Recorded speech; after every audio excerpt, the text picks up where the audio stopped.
Okay, welcome everyone. If you have any questions, please put them into the Q&A. And I'm introducing the chair of the event, Professor Catharine Barnard. Catharine, you have the floor. Thank you. Well, I just want to say, lovely to see you all here. Thank you so much for agreeing to participate in this. It might seem to the outsider somewhat unusual that we should be focusing on one treaty about one rather small rock.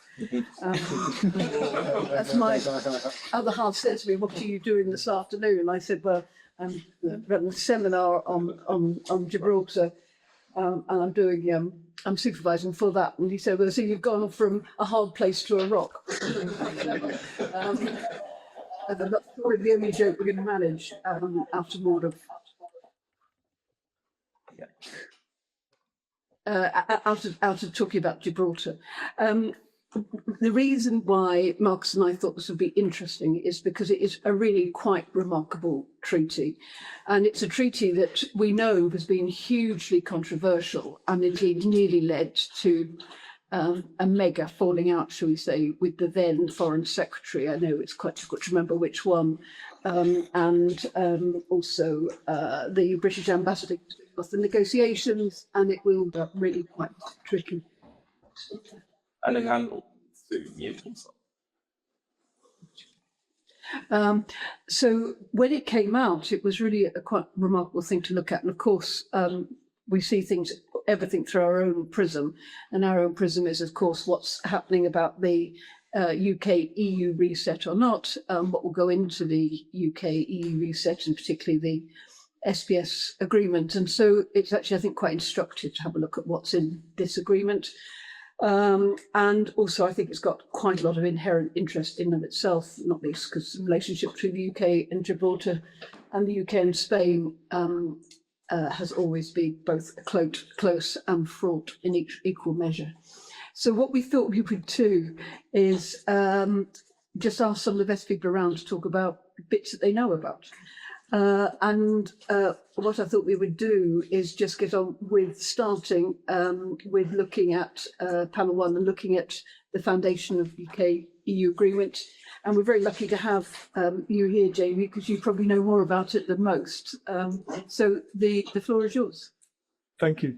Thanks, Catharine. Thanks, Markus, and everyone who's had a hand in organising this. For the benefit of people who've just joined, I need to say that I'm speaking in an exclusively personal capacity, so I've had a professional role advising the Gibraltar government on aspects of the treaty. I hope I can also add a personal perspective in the sense that, Catharine was saying, we all look at these things through our own prisms. I happen to be Gibraltarian, as well as an advisor to the Gibraltar government. And so I think from the outset, I might say as well that we're going to have a sort of enjoyable afternoon getting into the weeds of this very long and complicated text, but that fundamentally this is about making the lives of people better in Gibraltar and the adjoining Gap of Gibraltar. So I think it's just helpful to sort of remind ourselves of that when setting the table. I've been asked to speak about the constitutional position in Gibraltar, and I think the best way to do this is probably to say a few general things about the international status of Gibraltar, the constitutional relationship with the UK, and the former relationship that we had with the EU. And then to connect some of these observations with the negotiation, firstly, then the implementation, and the possible termination of the treaty and Gibraltar's role in all these three aspects. So on the constitutional position, Gibraltar is one of 14 British overseas territories.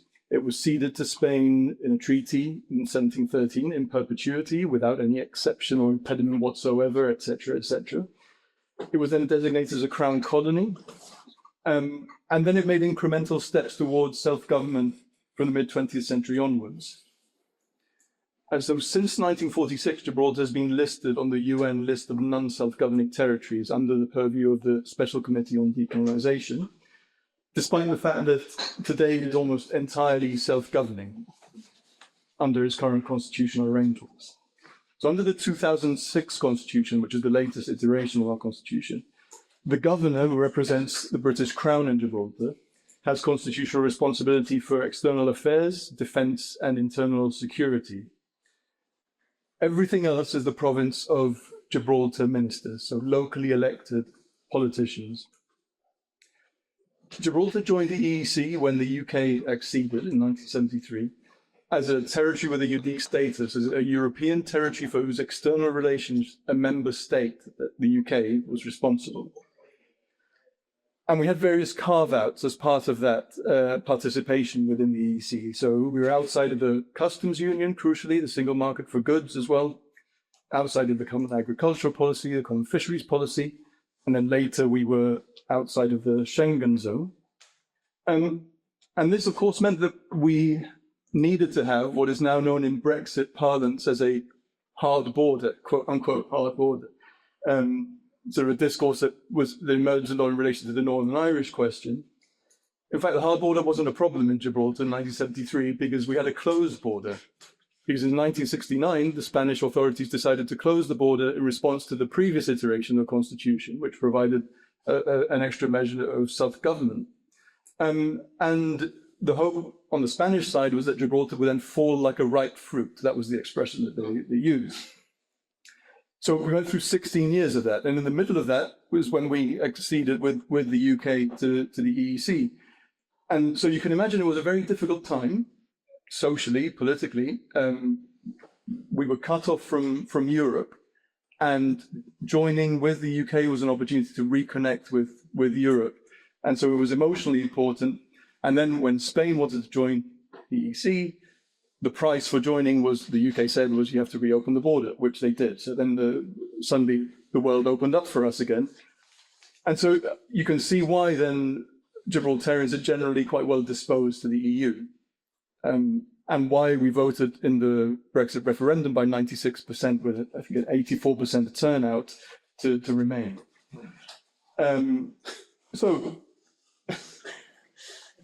We wanted more Europe, not less Europe, like England wanted, well, England and Wales, I should say. Indeed. And successive British governments, to their credit, have helped Gibraltar to achieve this objective via now this new treaty.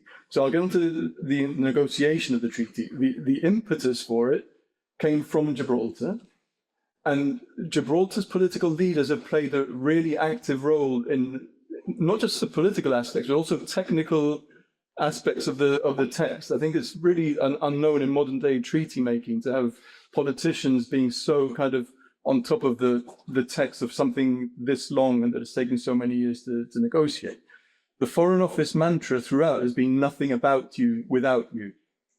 So really trying to enfranchise Gibraltarians. And of course, there are difficult trade-offs contained within this treaty, not least the presence of Spanish officials exercising regulatory functions at the Gibraltar airport, and also anxieties within Gibraltar about some of the longer-term effects of the treaty. So one often hears concerns about social and cultural osmosis within Gibraltar. So the idea that somehow we'll just end up merging with Spain, in a sense, once the physical infrastructure of the border is taken down. But it's important to underscore that all of these uncomfortable aspects of the treaty are underpinned by Gibraltarian consent. So when it comes to the implementation, the future implementation of this treaty, the UK has overall international responsibility for Gibraltar, is responsible for its external relations under the Constitution, but there's an important caveat to that within our 2006 Constitution, which says that without prejudice to this responsibility for external relations and for Gibraltar's compliance with EU law, matters which are under this Constitution are the responsibility of Gibraltar government ministers shall not cease to be so, even though they arise in the context of the European Union. So this feature of our Constitution has greatly enhanced our self-government under the EU. It sort of fell away after the end of the implementation period, fell into irrelevance, but now it's being resurrected because a lot of what's going to be dealt with in this treaty are questions of immigration, trade, environment, things that come within the competence of locally elected ministers in Gibraltar, albeit under the overarching responsibility of the UK. So the governor of Gibraltar, who represents the Crown, will also be responsible in certain areas, for example, in relation to policing. but the meat of it is going to be Gibraltarian politicians, Gibraltarian parliamentarians exercising regulatory functions in respect of the treaty. And finally, just a quick word on possible termination in the future. The Chief Minister of Gibraltar has said that Gibraltar must be protected not only from the possibility of EU or Spanish overreach, but it also must be protected from a future UK government that might decide to terminate the treaty without Gibraltar's consent. So Gibraltar's position is that it needs to have a finger on the termination trigger of this treaty.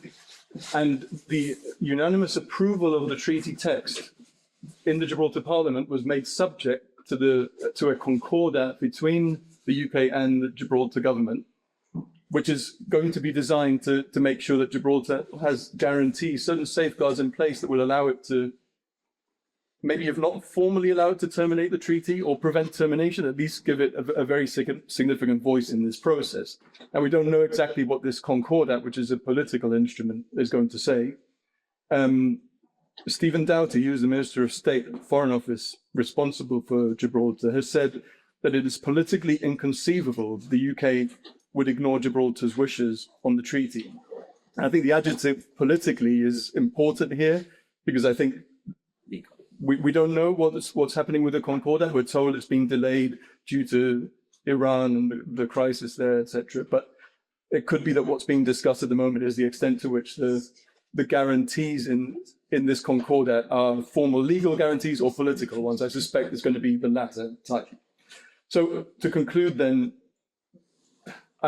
you know that the title of the treaty is in respect of Gibraltar, which signals that that Gibraltar is an object of this treaty. But the name of one of the parties also contains the phrase in respect of, so the UK in respect of Gibraltar. And the phrase here, in respect of, I think what it signals is that this treaty has been concluded on behalf of Gibraltar and with its active participation and consent. This is not old style kind of colonial treaty making. And I think this reflects well on the modern non-colonial constitutional relationship that the Gibraltar and the UK currently enjoy, although we could, of course, always have more self-government. So thank you very much. Thank you, Jamie. And without further ado, we're going to Professor Alejandro del Valle. I will, for this section, Alejandro, I will put you in the spotlight and I will mute us here in the room because we have a slight echo. Okay, I understand. Can you hear me well? We hear you perfectly well. Thank you. So should I start? Yeah. Thank you. Thank you. Thank you very much for the invitation and for giving the possibility of these some Spanish approaches to this treaty. I will talk about some selected topics, some questions that being under discussion at the local level in the Campo de Gibraltar area by the political parties in Spain and academic approaches. There are some questions. And in fact, I will talk about the legal debate in Spain about the treaty, but it could have a subtitle that could be 4 mysteries and 1 elephant. So I'll talk about the 4 mysteries first. The first mystery, let's go with the magic. The first mystery is the treaty itself. So it's being negotiated with absolute secrecy, at least for the Spanish. Spain wasn't, it's not a part in this treaty. It was integrated in the European Union delegation. But anyway, it was clear that any step or any decision, big decision, was necessary before to have an agreement between the United Kingdom and Spain. So it's been for the political parties and for the public opinion, it's been developed these negotiations with a lot of secrecy and a very few moments of information. I would stress information because in Spain, the autonomous communities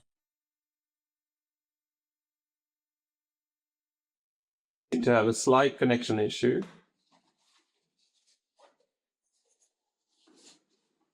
Alejandro, can you hear us? Sure. Why?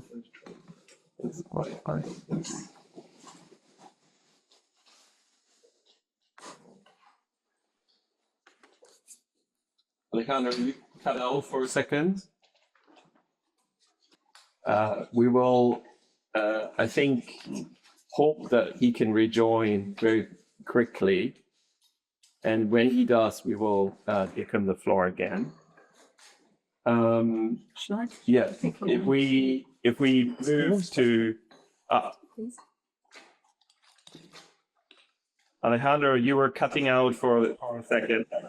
excuse me. So it's quite surprising to keep a secret in Spain during 4 years. I mean, for the politicians in Spain, they have kept a secret during 4 years, which is quite surprising. And finally, the mystery is that we have squared the circle, because finally we have an agreement without the sovereignty issues, keeping them out, and a complete agreement between Gibraltar, Spain, the United Kingdom, and the European Union. So that's really a mystery to have reached to such an agreement. Second mystery, the democratic consultation of the treaty. This is a pending issue. We still don't know how to solve this problem of democratic control in Spain by the Spanish Parliament, the Cortes, the Congreso, because finally it is linked to the nature of the treaty. It's not a mixed agreement, but an European Union agreement. So the reason is not very clear for many academics and for many politicians.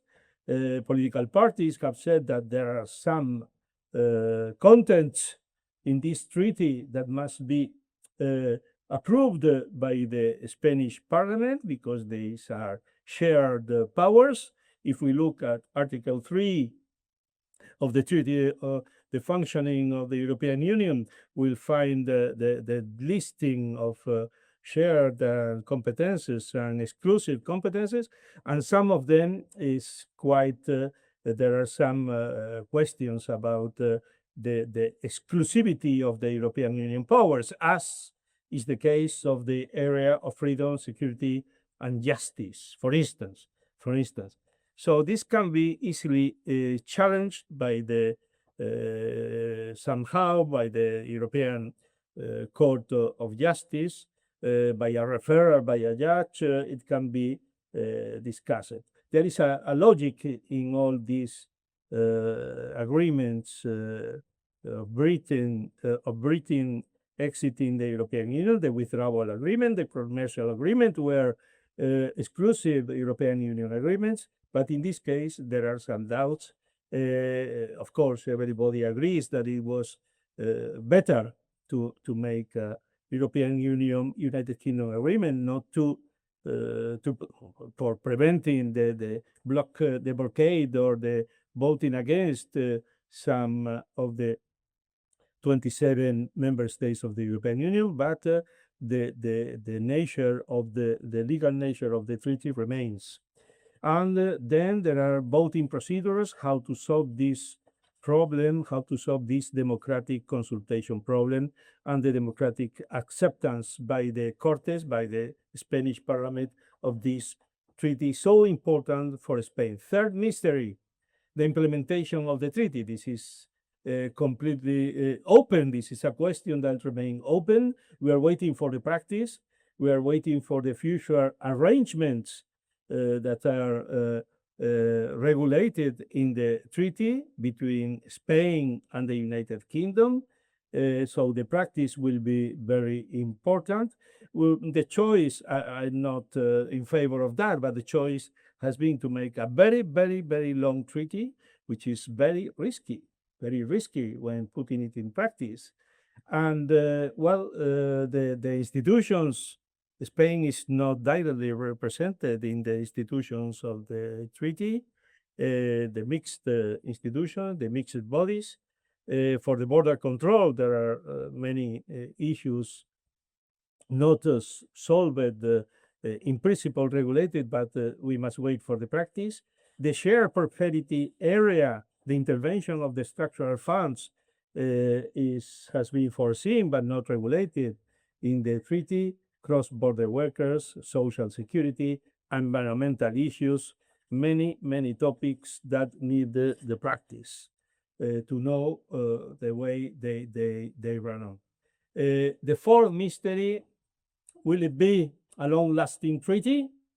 Well, you have in the United Kingdom a political party, the Reform Party, that opposes to this treaty. But in Spain, we have a far-right political party, Vox, that opposes for on sovereignty grounds, for surrender our sovereignty to the United Kingdom. And there is doubts about the opposition, the Conservative Party, Partido Popular. We don't know what is Partido Popular going to vote if the political party Partido Popular wins the next elections and become government of Spain. And we don't know what are going to vote, what the Partido Popular is going to vote in the European Parliament, because it is pending this vote. It is essential for the entry into force of this treaty. There is a bad sign.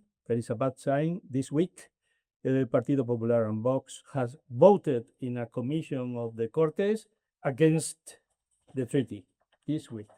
And finally, the elephant in the room, I would say a big elephant in a very little room, which are the military bases.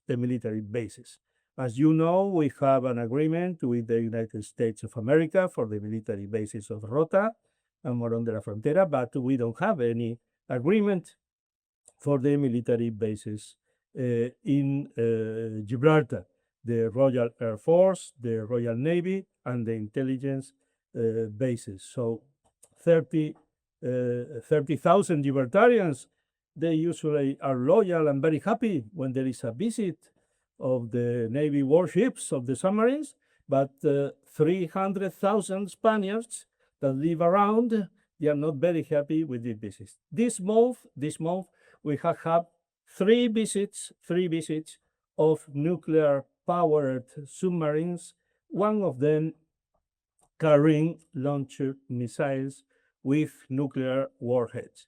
So they came into the Gibraltar Algeciras Bay, to the Gibraltar port, probably with more than 100 nuclear warheads. We are not very happy. We don't have a good experience. The Tireless, the United Kingdom submarine, was one year for repair purposes in Gibraltar base, with a leak in the circuit of the nuclear reactor. So we don't have good experience, and we are not happy with that.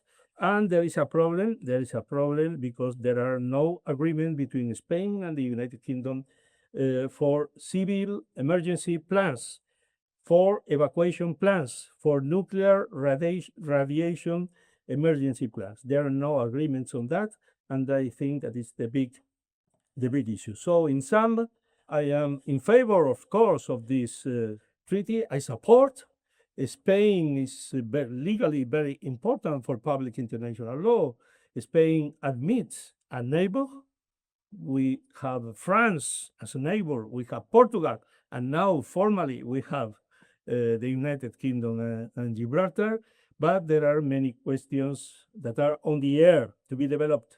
So I think it's a historical win-win. I will say it's a historical win-win-win, because Spain, United Kingdom, and Gibraltar, all of them, they win, in my opinion. But there is a big winner, a fourth big winner, which is the Ministry of Defense of the United Kingdom. Thank you. I am at your disposal for discussing these topics. Thank you so much, Alejandro. And thank you for staying with us, because we're going to have space for questions. But we go straight to Professor Peers. Should explain what he's Um, Steve was due to go on a bit later when we were talking more about the substantive provisions, but he's otherwise tied up, so that's why he's going at this stage in the conference. Yes, all right, brilliant. All right, so sorry I can be with you only briefly, but I'll go through the gist of what the Gibraltar Treaty says about movement of people, and happy to answer some questions right afterwards. So the basic elements then is that this isn't, first of all, a full association with Schengen. So it's not the same position as, Switzerland, Norway, and possibly Andorra, San Marino in future, but rather it's an extension of bits of it, plus some additions that don't normally apply even to EU member states, as we'll see. But it's a partial extension of Schengen, but without free movement of people. So it doesn't include the right of EU citizens to go and live in Gibraltar as such, or the right of people with a Gibraltar residence permit, British or not, to go live in the EU. So it's partial Schengen, but without free movement of people. And of course, we're not used to seeing Schengen without it accompanying free movement of people in the internal market sense. Next, this part is based on democracy and human rights, including the ECHR and its domestic application. That, of course, raises issues about what might happen with a different government in the United Kingdom, which is not keen on those things. And who knows exactly what might happen then. But that's obviously something sleeping for now. Now, another provision is that tells us that in this part of the treaty, the references to EU law, and it lists the articles where they appear, include that legislation as amended. And what we know from the main part of the treaty, the basics of the treaty, is that references to EU law trigger an obligation to apply EU court case law. They trigger an obligation of consistency with that legislation. They don't specifically trigger direct effect and supremacy, unlike the withdrawal agreement, but they do trigger possible role for the Court of Justice in dispute settlement if the arbitrators have an EU law question. As under the withdrawal agreement, they do have to refer it to the EU court. So there is an EU law element. Not everything is based on EU law, as we'll see. As I go through, I'll point out that there are some direct references and some indirect references, and it's not that clear in many cases exactly what's meant by applying EU law.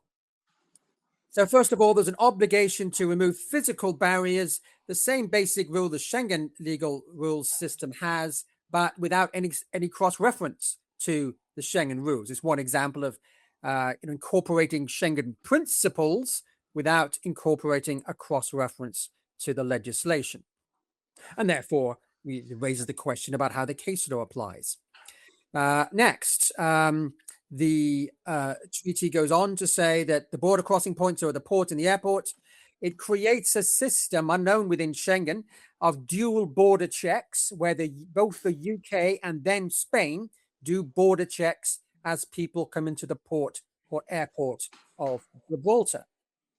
Another thing it does, it says the UK should have the same entry conditions for Gibraltar, align that with EU law. They don't mention it, but they mean Article 6 of the Schengen Borders Code, the criteria for short-term entry. So it's a vague cross-reference rather than an explicit one, but it does mention EU law. So in some cases, the treaty uses some of the wording of EU law without mentioning EU law. So there's various approaches to alignment. This is one of the more moderate ones. Then there was an explicit reference to exceptions to the obligation to use official border points there. You've got an explicit reference to the exceptions in the Schengen Borders Code. You've got an explicit reference to special types of checks for special types of borders that's in an annex to the code.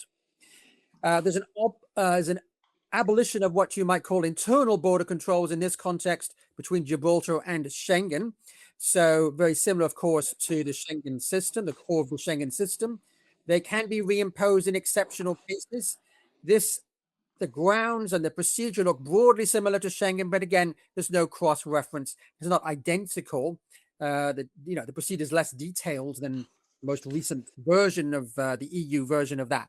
And also, there's no UK access to EU databases. So in terms of checking the Schengen information system and so on, it will be the Spanish who are doing that.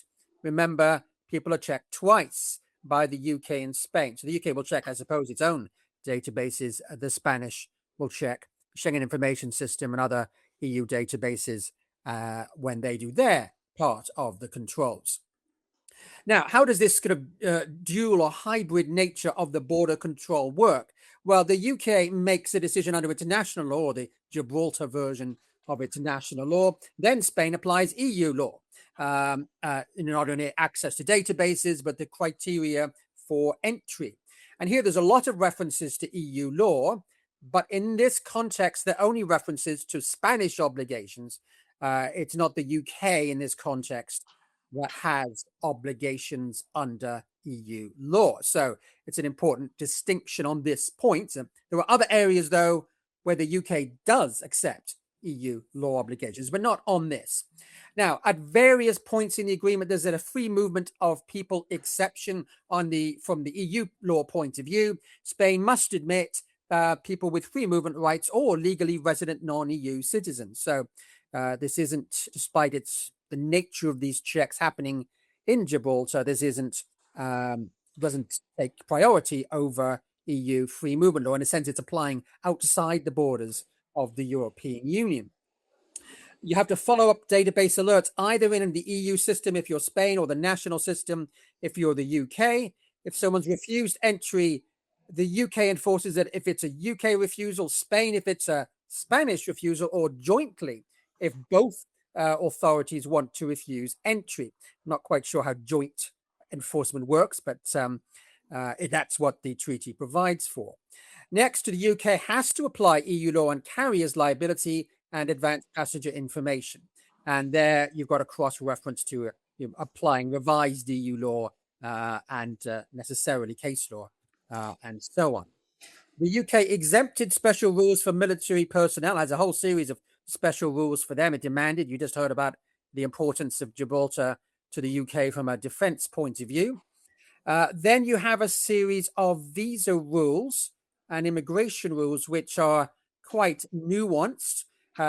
Anyone who is a resident in Gibraltar has visa-free entry into the Schengen area for 90 out of 180 days, and the other way round, from Schengen into Gibraltar for 90 out of 180 days. So that's similar to what happens between Schengen states, right? Anyone with a residence permit in France, a non-EU citizen, can visit Germany and so on for 90 out of 180 days. But as I say, it's not a free movement regime. It's not a right to stay longer than that in either direction. You do have an exemption from the entry-exit system and the travel authorization system for persons resident in Gibraltar. The obvious question is how to define that. Well, there's quite a lot to define who that is. It's someone who has the legal right to reside there. So irrespective of nationality. So it's not just Brits. There will be some non-Brits, except, of course, EU citizens treated separately. They are still all subjects of free movement law, even though they're in what is still non-EU territory. They still have EU free movement rights and Swiss and Norwegian and so on, free movement rights retained in that context. So how do we define who's a Gibraltar resident? Well, the treaty says quite a lot about that. You have to have either an ID card or residence permit issued in respect of Gibraltar, but then it harmonizes UK law in a way that Schengen does not do very much, and even separate EU legislation doesn't do very much as this for member states. So there's a standstill. The UK can't change its law in respect of Gibraltar after the treaty enters into force. It must consult, well, if it wants to change its law, it must consult, and it can't change the law much. It cannot give an ID card unless you're there more than 10 years. And you cannot get a residence permit unless you have a genuine connection. There's a Commission versus Malta point here. The treaty says giving money to the Gibraltar government is not enough. You have to have physical presence or other objective criteria to have a genuine connection in order to get a ID card or a residence permit. The UK has to do risk assessments on individuals, and then Gibraltar has to align itself with at least part of EU law on visas. So which countries do or don't need a visa for their nationals. The Gibraltar is going to match that. Again, it's not a very clear cross-reference, but it's implied. It's vague about the details, and that raises perhaps a lot of questions in individual cases. But again, similar to the rest of the treaty applying aspects of Schengen, any Schengen visa is valid for Gibraltar too, although interestingly, the main rule about who hands out a Schengen visa is disapplied for Gibraltar. The main rule in the EU visa code is the country which gives you the Schengen visa is the country of main destination. Right? If you're visiting Barcelona for 10 days and Paris for 1 day, or Spain decides on that. But in this case, if someone's main destination is Gibraltar, it's not Gibraltar who decides, it's Spain who decides. So we just heard that some Spanish conservative parties are not happy with this treaty. Well, you know, there is quite a lot of power that Spain is going to be exercising in respect of Gibraltar, frankly. And this is one example of that. Not everything, of course, but this is quite a dramatic example of that. So Spain will be deciding on visa Schengen, well, any visa application where the main destination is Gibraltar.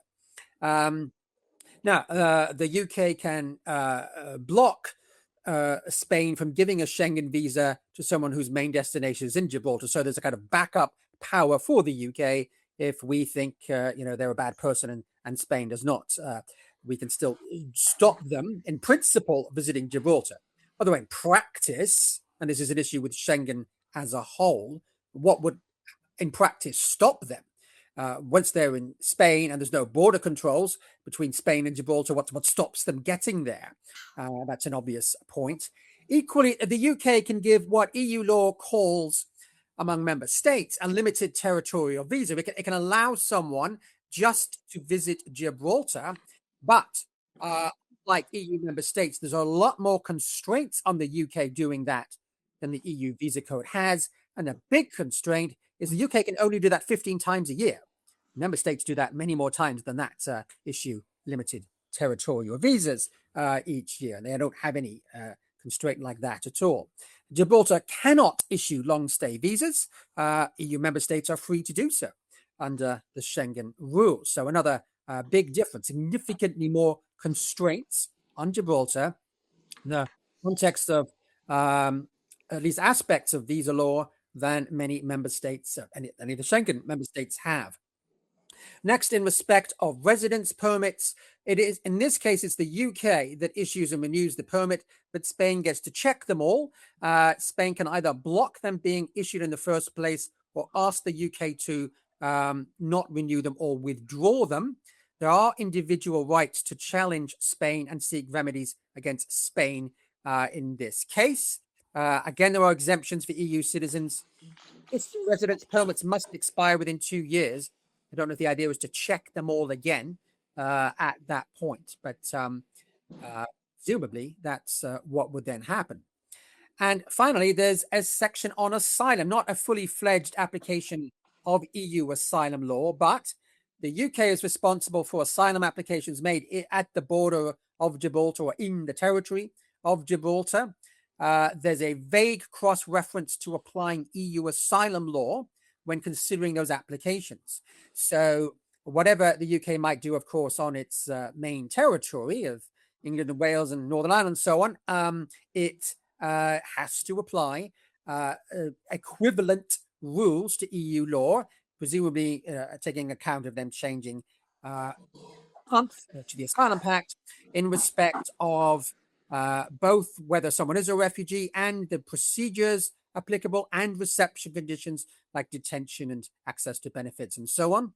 And if someone fails, their application fails and they're expelled, the EU has to apply equivalent law to the Returns Directive, which here is referred to explicitly. That, of course, is about to be amended, and presumably the clause on referring to amended legislation then means the UK must apply law equivalent to the EU's returns regulation, which will apply at a date to be negotiated soon.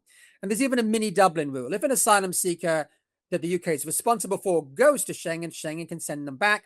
The Schengen states can send them back, though all the details of Dublin about how that works are left out. There's just one paragraph saying there's an obligation. So who knows what sort of difficulty that might mean in practice. So overall, then, what do we have here? We have a partial application of the Schengen rules, and you could say Dublin, not only the Borders Code, but aspects of visa law as well. As I said, some of the rules apply explicitly, some only to Spain, not to the UK, but some to the UK as well. In some cases, you have similar wording. In some cases, you have vague reference to equivalence. So it really is something of a legal mishmash as to exactly how much alignment with EU law is going on here. In terms of the substance, it's sui generis. There's nothing else like it in EU law with any non-member states or member states. Notice the Court of Justice has a bigger role possibly here than for full Schengen associates who are applying much more EU law in the context of Schengen, where they just have political dispute settlement, at least the EEA in Switzerland. I don't know if Andorra and San Marino might be talked into something more, but otherwise they just have political dispute settlement. Gibraltar is more potentially connected via arbitration to the Court of Justice.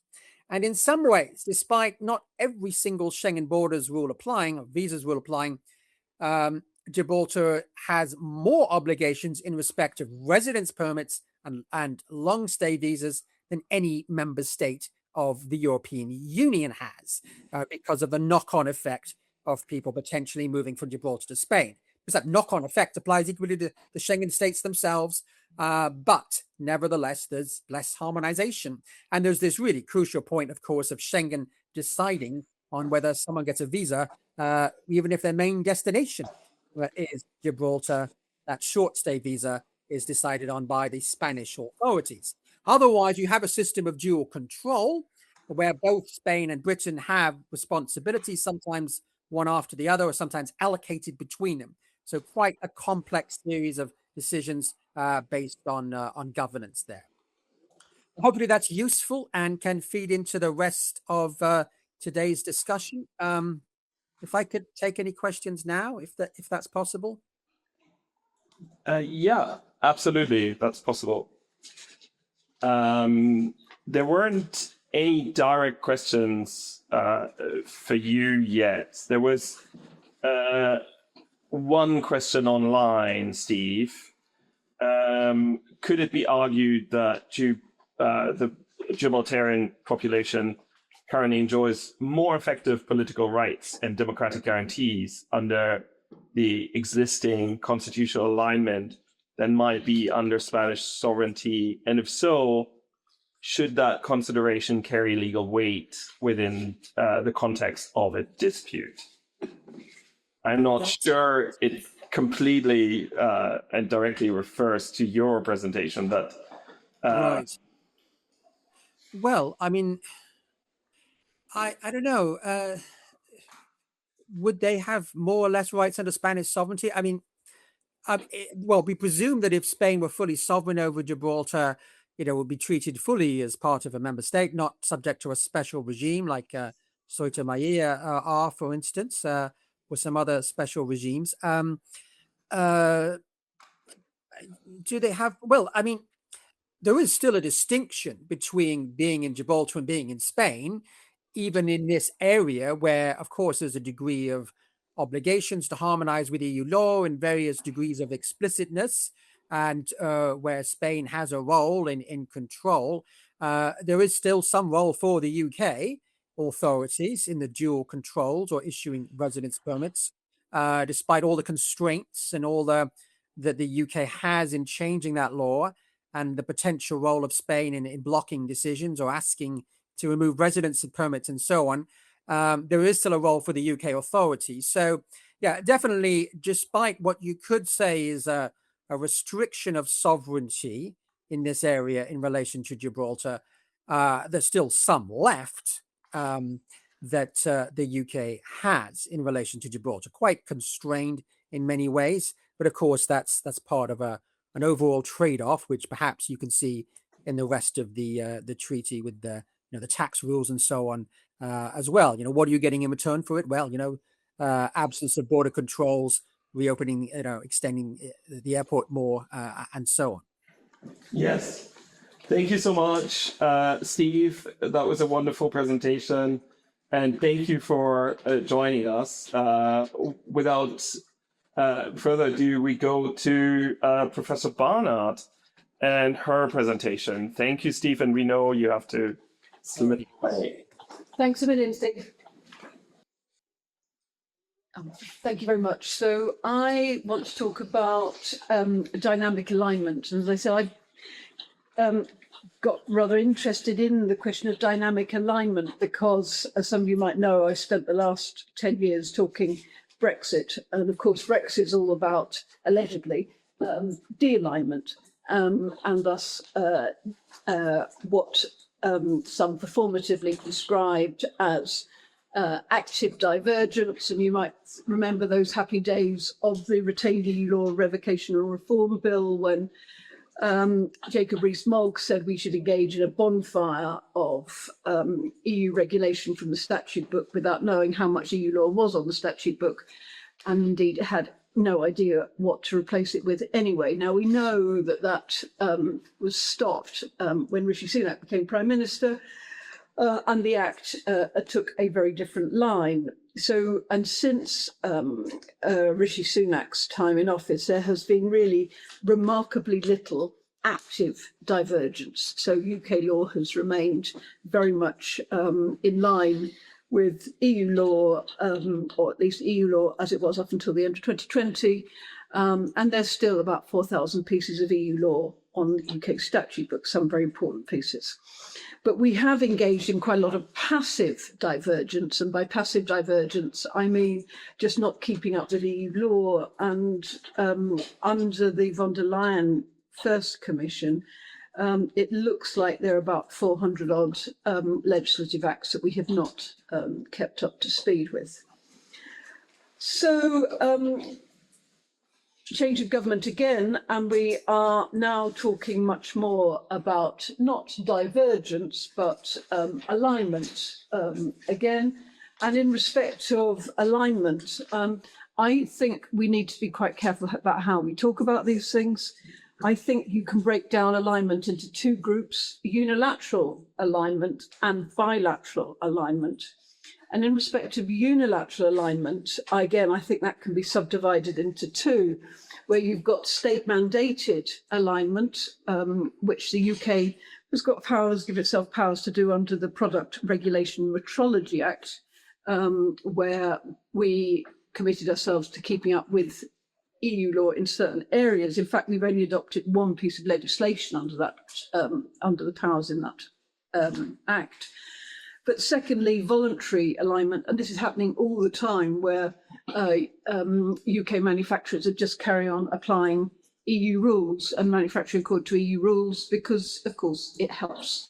Now, the problem about unilateral alignment, which is what's going on at the moment, is yes, it helps in terms of saving of costs, but it doesn't help in get greater market access to the EU, because the EU still assumes that our laws are out of alignment and therefore still impose all the checks, which is where bilateral alignment kicks in. The great advantage about bilateral alignment, by that I mean where there is a treaty, of which it's hoped that the SPS agreement will be one, is that there will be a decision that the UK will keep up to speed with EU rules in the areas covered by the treaty.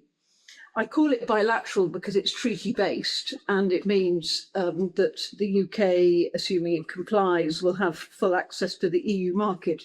But it's not bilateral in the other sense, because essentially UK aligns with EU rules and category, not vice versa. And so I got quite interested in thinking about what does dynamic alignment mean? And it means keeping up to date with EU rules. But in fact, if you look at some of the agreements that the EU has with certain countries, of which Gibraltar is the one that's obviously most relevant to today, in fact, there's actually quite a lot of difference between the different agreements and the different levels of intensity of dynamic alignment. And I would like to suggest there is a spectrum of dynamic alignment with, at the far end of the spectrum, Gibraltar, which is really hardcore dynamic alignment. Then Northern Ireland Protocol as it was, now softened quite a lot by the Windsor Framework. Then Switzerland, where there are lessons learned, but I probably won't have time to talk about Switzerland. And then a little bit about EEA, and Halvard can correct me when I get my EEA law badly wrong. But the Gibraltar Agreement, I think, is really striking. Now, Steve mentioned Article 19, which is the main provision on dynamic alignment. And as you can see, Article 19.1 has two limbs. First of all, 19.1a, that the UK has got to have got in place in its domestic law the same provisions as those contained in the annex. So these are union acts which are already in existence, some of which will still be on the UK statute book from pre-Brexit because they've not been rolled back, but some won't be because the EU has been involved in legislating quite a lot since we left in 2020. So 19.1a is about existing acts. 19.1b is about new acts which fall into scope. Now, there are all sorts of interesting provisions, but I want to focus particularly on 19.1b in respect of the new acts, which is where we think about dynamic alignment. So now, in respect to the new acts, the way it works is that if the EU adopts a new act, so yes, it's bilateral, but essentially bilateral under the cloak of bilateralism, we're told what to do. In respect of the new acts, EU's got to notify, then the UK has 30 days to say whether we're going to accept those acts and implement them into UK law. And then the UK does have the opportunity to put a flag up to say we've got constitutional requirement concerns, which is fairly standard in all of these treaties that I'm going to mention. And that may be issues that the Gibraltarians have about with their own, in terms of their own constitution, or as a long shot, my guess is it may be issues that we might have in terms of our devolved administration. But I'd be quite interested to know what thinking there was in Gibraltar about all of that. And then I think the reason why I describe the Gibraltar Agreement as brutal is because of 19.5. And 19.5, because it's so brutal, he's got his own slide, 19.5 says that if the UK notifies that it's not going to accept the Act, or doesn't get around to making the notification, or doesn't inform the Union of how it's implementing that Act, then this agreement shall be considered terminated. I mean, it is really, really brutal, a brutality that you absolutely do not see in any other agreement. Now, okay, maybe I'm overrating it because it does go on to say unless the Corporation Council decides otherwise within 90 days. But the default is the whole thing is turned off. And I was struck, particularly when you were saying that there's this Concord Act that's being negotiated, that the UK doesn't do anything to terminate the agreement. It could happen accidentally if the UK just failed to do the notification requirements and respond to notification requirements, which is quite possible because how many of us have forgotten to pay a credit card bill at the end of the month? So, you know, you can, so this is, I think it is absolutely stunning in its brutality. And that's why, going back to my spectrum, I've put Gibraltar at the hard end. Actually, if you look at the Northern Ireland Protocol as was, i.e. before the Windsor Framework in 23, it was not far short of that level of brutality, but that has changed. But the approach in the Northern Ireland Protocol is different. Under the Northern Ireland Protocol, there is a distinction between, on the one hand, existing legislation, and on the other hand, legislation which has not been contemplated. So let me deal with existing legislation. So in respect of existing legislation, the protocol lists basically about 300 pieces of EU legislation covering EU rules connected with the customs union and beyond. Now, Article 13.3 of the Northern Ireland Protocol, which is still good law, says if any of one of those 300 measures are amended or replaced, then the UK has just got to accept them. Again, pretty brutal because there's no consent mechanism. Now, in fact, because this was seen to be so brutal, it has been softened by the Windsor Framework, and it's been softened in two ways with the addition of the stormont brake, although it must be said the threshold of the stormont brake is extremely high. And then there's also some provisions allowing the UK to put up a red flag. Now, in fact, the stormont brake has only been triggered once on a piece of legislation about chemical substances. And even though it was triggered, the UK government didn't accept the stormont brake, said the test wasn't accepted. So you could say, on the evidence of one piece of legislation and one use of the stormont brake, that actually the UK is quite careful about not forgetting to pay the credit card bill. The UK is quite careful about actually doing what's required and does not want to breach the agreement. So that's the first limb of the Northern Ireland Protocol. The second limb is about new EU legislation. And that's new EU legislation which is deemed to fall within the scope of the protocol, but was not in that annex of 300 pieces. And in respect of that, there was already a process built into the Northern Ireland Protocol. It's in Article 13.4. And in respect of new legislation, and I emphasise it's new legislation which is not building on the 300 pieces, it's a different type of newness compared to Article 19.1b in the Gibraltar Agreement. In respect of new legislation, the EU's got to inform the joint committee, which operates between the EU and the UK. And then there is a process which is undergone domestically called the applicability motion to see if Northern Ireland is willing to accept this legislation. But the key point I want you to note here is that there is a process of intermediation via a joint committee. I realise this is not stunning stuff, but actually when you start to think about it, it's really quite important for how this law, over which of course we have had no say, gets onto the books in Northern Ireland. And what's also interesting in respect of the new legislation, what happens if the UK doesn't like it? There's a nice, quite soft process. It's for the joint committee having a nice chat, and they will all try and work out what to do about it. And if that doesn't work, the EU can think about some remedial measures in 6 months' time. What I'm, of course, trying to get you to see is this is completely different to the tenor, approach and rigour of the Gibraltar Agreement.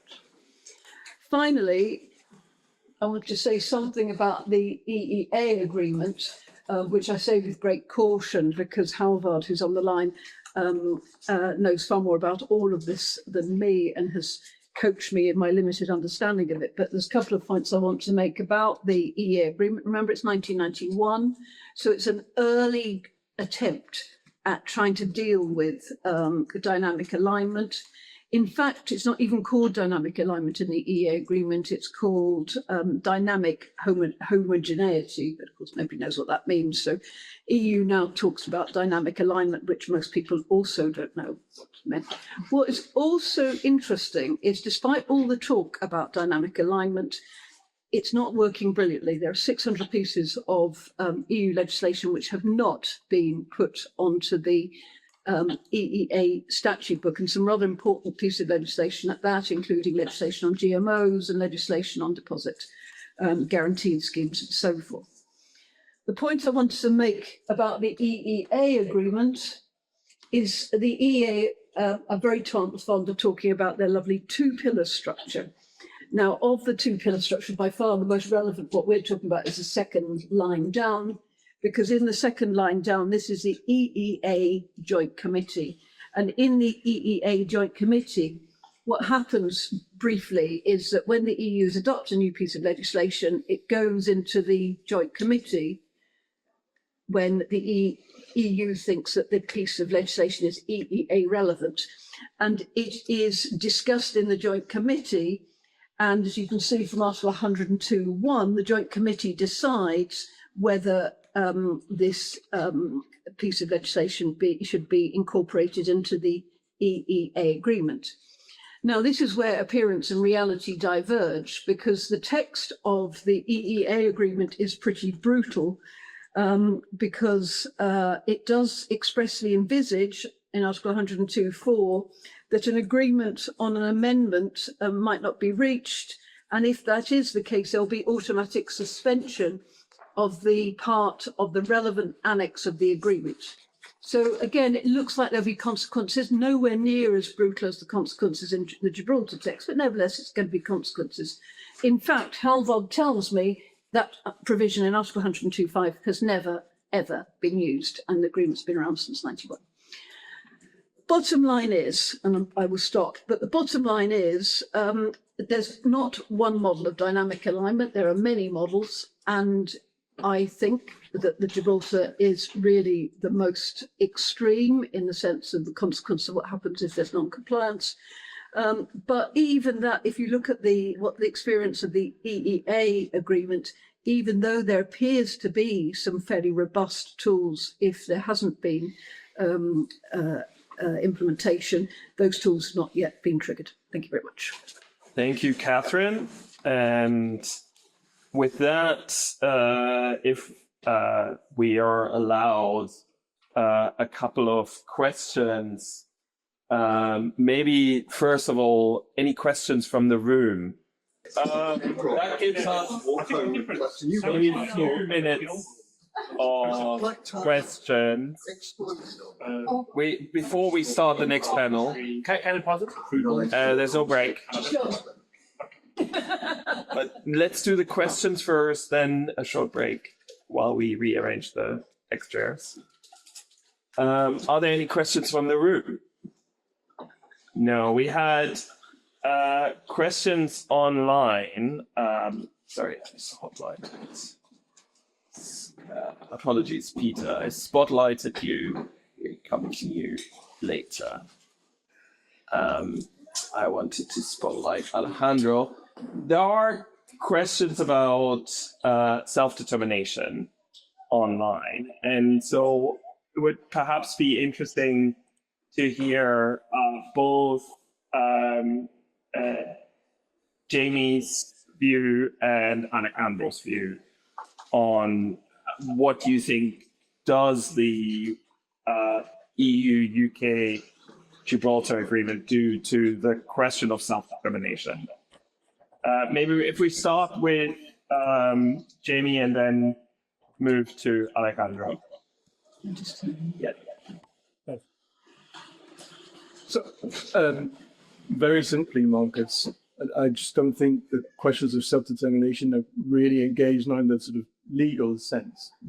I think there's a question around Gibraltar's political identity and the long-term future and the relationship with Spain, which is very fraught, especially during the border closure years. And this could create a sort of rapprochement, and it could lead to perhaps what some people in Gibraltar are actually anxious about, which is a kind of closer social, political, cultural alignment with Spain, which I think those fears are slightly overblown, actually, because what happened as a result of this border closure, which is a massive own goal by Spain, actually. So I was born during this period. Right? Gibraltar was primarily a Spanish-speaking place. A lot of older members of our families were sort of Hispanic in the sort of hobbies, and their kind of they spoke generally Spanish, and they were quite well disposed to Spain. And then the border closure killed that. Right, it was extremely brutal, and so I think this sort of new generation of largely now English-speaking Gibraltarians who come out after my generation, I just don't see them. I mean, they'll be more into marriages, perhaps. They'll be more socializing and that sort of thing. So I don't see fundamentally altering our identity. There's no kind of sovereignty implications under this treaty. There's something that one of the things I was asked to advise on, and my advice is actually on the Gibraltar Parliament website if anyone wants to read it. But the too long don't read version is this without a prejudice to sovereignty. It really is. And this was a proper red line. This treaty would not have been agreed if there had been any kind of implications. So it's pretty much unchanged. We'll see what the UN has. So in a couple of weeks, we'll be going to the Committee of 24, the Special Committee on Decolonization. And I suspect that the conversation there will be more sort of less antagonistic than it is sometimes, and more like, look, we've agreed this fantastic deal. This will hopefully improve the relationship between Gibraltar and Spain. And then we'll see whether we get kept on this list of non-self-governing territories, which is a bit of a misnomer because we are actually self-governed. Okay, interesting. Alejandro, if you... Thank you. Well, I'm happy to hear colleagues and friends talking about this. Well, the traditional position of Spain is that Gibraltar has no right for self-determination, not to decide to become independent. Even the United Kingdom don't admit that, so they have a special status.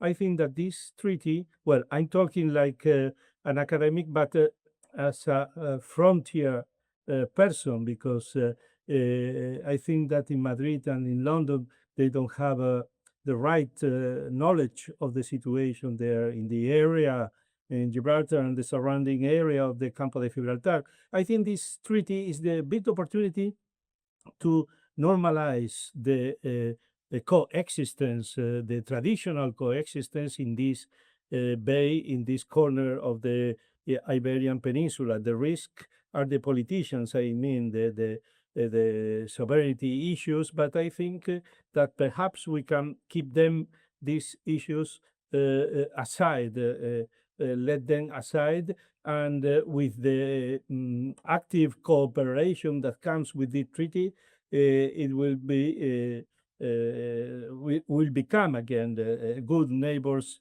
as we always have been. Traditionally, the self-determination is a concept that well studied by Jamie Trinity. I'm not going to talk about that, but I would say that with this opportunity, the colonial aspect which is there, this is a situation, is an internationalized territory supervised by the United Nations, can become a minor problem with the years. For Madrid, it will always a question of flag before people. Sometimes it depends of the conservatives or the Socialist Party who is in government, but in fact, all these issues are not really interesting for Spain, because Spain has mirror problems with Ceuta and Melilla. Of course, there are different problems. I have written an article about the different nature of Ceuta and Melilla and Gibraltar. Of course, they are different, but for Madrid, it should be a problem, this comparison of Gibraltar with Ceuta and Melilla, and should be a problem for this co-shared sovereignty or co-shared powers in respect of Catalonia and the Basque Country. So I think that Madrid is not interested in deepening the sovereignty issues, and is more interested in permitting the day-by-day life of people to one side and another of the border of defense, as you want to say.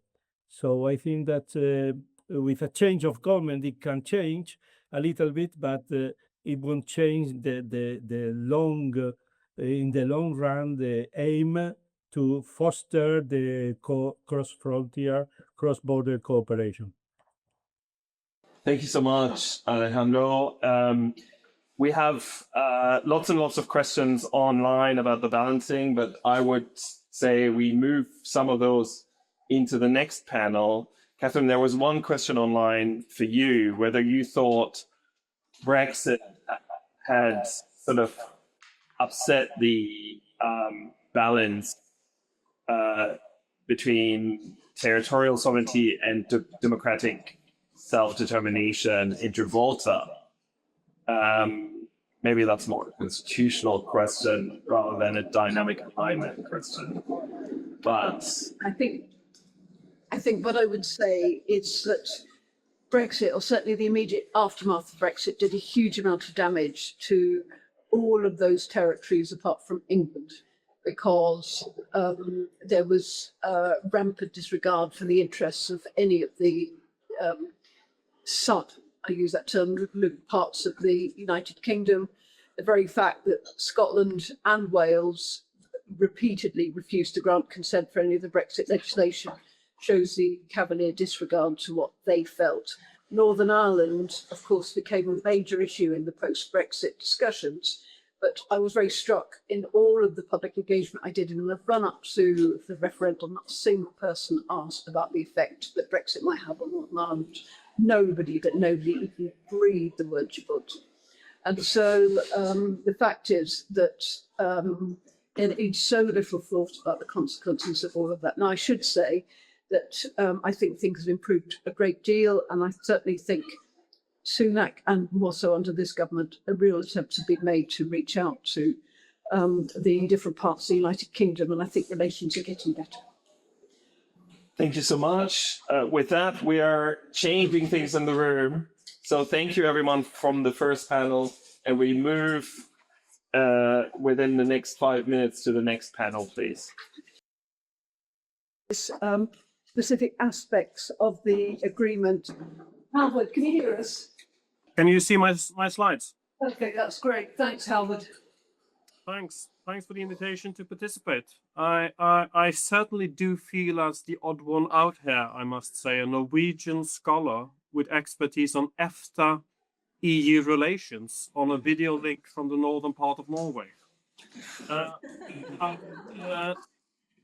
Nevertheless, I do hope the video link will work, and that some of my outside perspectives on this new Gibraltar agreement will be of some interest to you. And this is one of the reasons why I find the agreement so interesting, why I've taken the time to read it, is because this is interesting far beyond Gibraltar. It is, as has been already been mentioned, it's one of several recent agreements affiliating third countries or territories to the internal market, the Schengen area, or the customs union, Northern Ireland, Andorra and San Marino. We have recent agreements, and we have the new package of agreements between Switzerland and the EU. And the list goes on. The EA agreement is not in very good shape at the moment. It will probably have to be renegotiated with implications for Iceland, Liechtenstein, and Norway. The Gibraltar agreement could have broader implications for UK-EU reset, as many in the rooms will know much more about than me. Monaco was supposed to be part of the Andorra-San Marino agreements, but fell out of those. And in the north, we even discussed what about the Faroe Islands. They wanted to join the EEA agreement some years ago, and we even have Greenland. So I would say maybe Gibraltar is just a rock, but this agreement has interest far beyond Gibraltar. Then I just note in passing that now we have yet another special relation. That is this proliferation of special relationships just goes on and on. I note with some interest that the agreement itself actually avoid this term. It uses but mutual cooperative relationship, and close and constructive relations come quite close. I think this is mostly a note to myself, but the EFTA states are so proud of their special relationship with the EU, and we insist all the time that our special relationship is more special than your special relationship. So it will be interesting to see how this develops. Then one further reflection from the EFTA experience: formal sovereignty as a red line, and it's even in Article 2 of the agreement. Very familiar to anyone working on EU-EFTA relations for many years, both as regards the EEA-EFTA states, Norway, Iceland, Liechtenstein, but also as regard Switzerland. From a legal perspective, it seems to me clear enough that the agreement, this new Gibraltar agreement, does not entail any transfer of sovereignty from the UK to the EU. And I believe there has been a number of independent legal opinions reaching the same conclusion. So I think that red line is probably not crossed. My point is simply that there is no denial that this has costs. As to dynamic alignment, Professor Barnard used the word brutal. At least it's very robust. The UK can always say no, but the cost is high, termination of the entire agreement. But that has already been covered. I would just mention in passing 2 other examples. There are many examples throughout the agreement of the implications of this red line. And I just picked up 2 that I find quite interesting. Firstly, when it comes to the GDPR, data protection in Gibraltar, GDPR the regulation will be part of the agreement, but Gibraltar is not able to take part in this one-stop shop mechanism of the GDPR. So where you have a lead national supervisory authority, very often in Ireland for reasons we all know, but it could also be in other member states, and whose decisions will be binding on other national authorities. For reasons of sovereignty, I guess, that has been carved out of the new agreement. And that will lead to problems, I guess, that are very familiar to us in the EFTA states. There is a very pragmatic attempt to solve this, and I smiled when I saw it. It's in Article 14, paragraph 5. Because what do you do when you cannot allow yourself to be bound by decisions taken from EU in EU member states? Well, you come up with a regulation stating that the UK Data Protection Supervisory Authority shall take utmost account of decisions taken by competent supervisory authority in the EU member states and decisions taken by the board pursuant to Article 65. Maybe that will be enough. I mean, if the UK authority takes the right decision, there won't be a problem. But if they exercise their independence, there will be problems. This is very well known from EU-EFTA relations. My second point, and this may seem strange to you, you probably think it's obvious. I can't find anything in the agreement that will give Gibraltar courts access to the European Court of Justice, and I guess for reasons of sovereignty. Still, the agreement will probably lead to Gibraltar courts having to rule on complicated matters of EU law. A matter before the Gibraltar courts could be just as complicated as any matter of EU law coming before any court of the member states. And that judge will have no access to the Court of Justice in Luxembourg. He or she will have to do as best he or she can on his or her own. And that is that's the price to pay for sovereignty. But if as a private individual, I guess you would like your court, your judge, to be able to ask the Court of Justice in Luxembourg for the proper answer as to how that EU law is to be interpreted. Now, later today, there will be a session on or a presentation of the dispute resolution mechanism. And of course, we know there you will be able to reach the Court of Justice, but that's different. That's not the same as the Court of First Instance in Gibraltar being able to have a judicial dialogue directly with the Court of Justice. That's the price you pay for formal sovereignty. Anyway, I was supposed to talk a bit about the institutions. I will do that briefly. At least on surface, it's pretty straightforward. It's certainly less Byzantine than the EEA setup that Professor Barnard presented. There will be a cooperation council, and under the cooperation council, there will be specialized committees. The agreement foresees 3 of those, but the cooperation council can set up further ones if it so wishes. All decisions will be taken by consensus, and the council will have broad powers to supervise and facilitate the implementation and application of the agreement. I think one thing that has really struck me, and I think it's well done, but I haven't thought about it before, is that there is no rule for the Cooperation Council, as I understand the agreement, to enact every new EU legal act covered by dynamic alignment.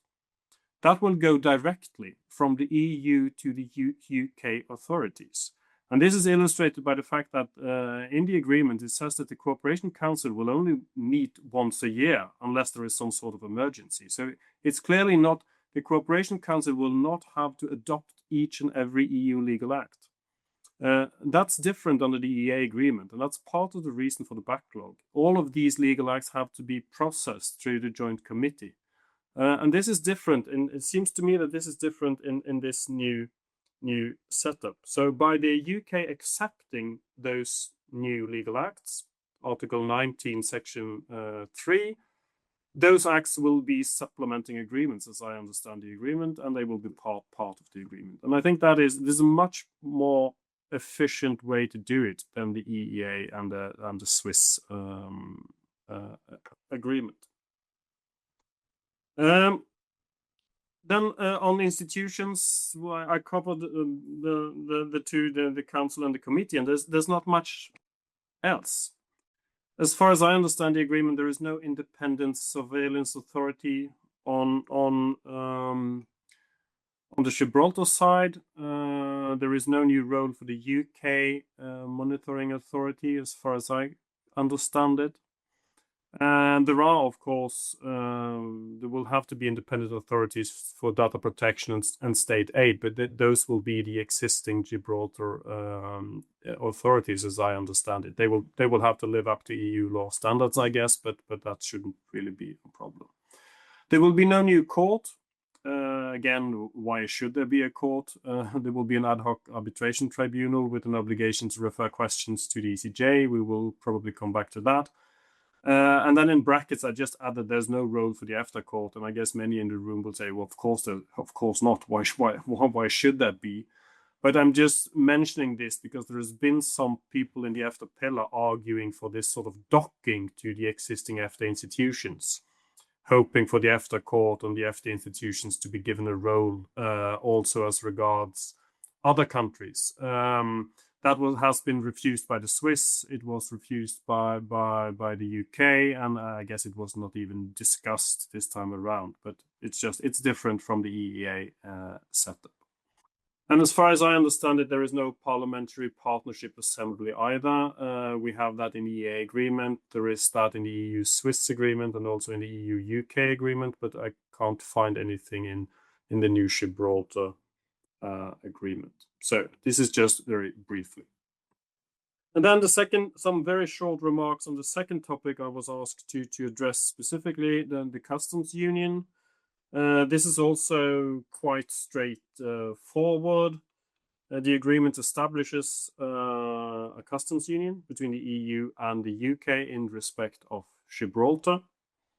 From a legal perspective, this is a new independent customs union under GATT and WTO law, but for all practical purposes, it will integrate Gibraltar into the existing EU customs union. That's the whole purpose, of course. This is similar to the new EA agreements with Andorra and San Marino. It's different from the EA agreement and the new Swiss agreements. It will avoid the problems related to EU safeguards under WTO law that now affects the EFTA states. But I will also have to say, this is just a very brief introduction. The rules on the customs union, they are complex and detailed. This will only work if all of the EU rules on goods from third countries apply. So this is dealt with in Article 247 and in Annex 20. Of course, you will have to take over the customs code, tariff concessions, all union acts governing import and export prohibitions and so on, product rules, standards. CBAM is regulated, internal taxation, VAT is regulated, and so on. There is an interesting point that someone might want to pick up on in Annex 20 that, as far as I understand, coming back to dynamic alignment, Professor Barnard, seems to me that Annex 20 will be automatically updated. The provisions referred to in this paragraph, that is in Annex 20, shall be those applicable at the time in the Union. Now, importantly, this will only enter into force when the Cooperation Council has made a decision specifying the date from which all the rules in Annex 20 apply, and declaring that border control posts and customs have been established. Until then, very complex rules found in Articles 247 and 248 on indirect taxation. I will not go into those today, but it's also important to know that there is a specific safeguard procedure related to indirect taxation that is quite interesting, and also one may perhaps use the term well, not brutal, at least robust from the Spanish and EU perspective. This was very brief, but I hope I covered at least some of the things I was asked to cover. Thank you. Absolutely. Thank you so much. Thanks very much, Halvard. That's fantastic and really very helpful. We go from the sublime to the more sublime. I'm now going to talk about human rights. Nabil. I think the phrase is from the sublime to the ridiculous, but hopefully it's not too far in that direction.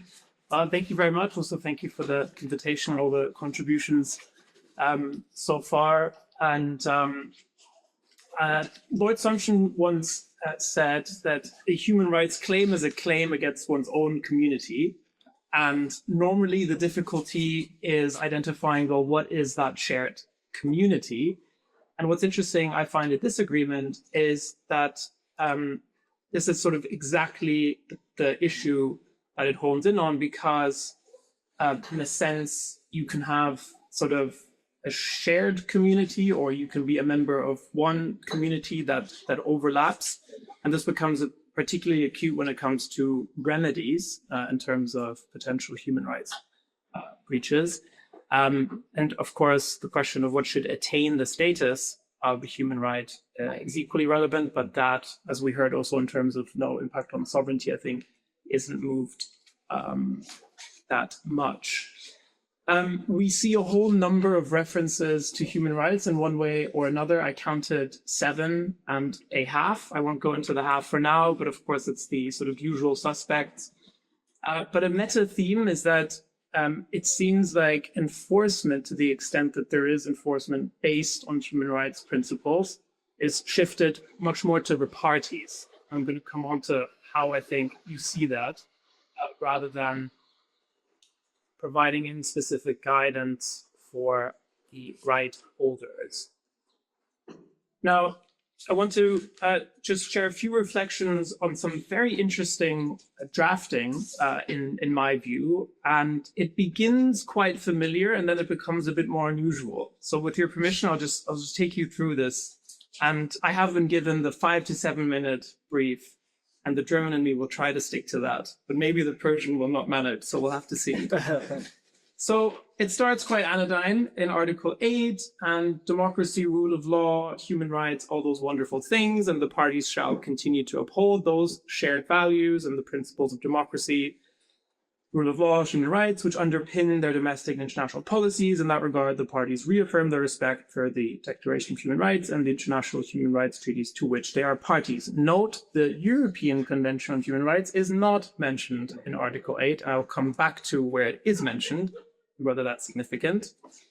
And Article 8.2, the parties shall promote such shared values and principles in international forums. The parties shall cooperate in promoting those values and principles, including with or in third countries.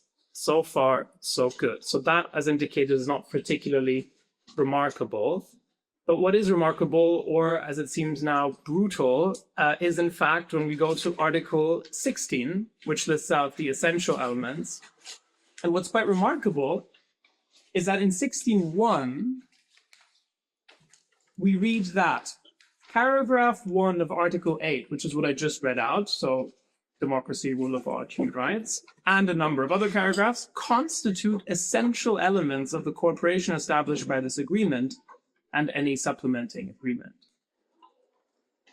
Now, why is that remarkable? Because under 16.2, it says if either party considers that there's been a serious and substantial failure by the other party to fulfill any of the obligations that are described as essential, so you might say human rights, rule of law, and so on, it may decide to terminate or suspend the operation of this agreement. And that is, to my knowledge, I think, novel to sort of have that kind of option. Now, of course, it then goes through this cooperation council. We're going to try to resolve it.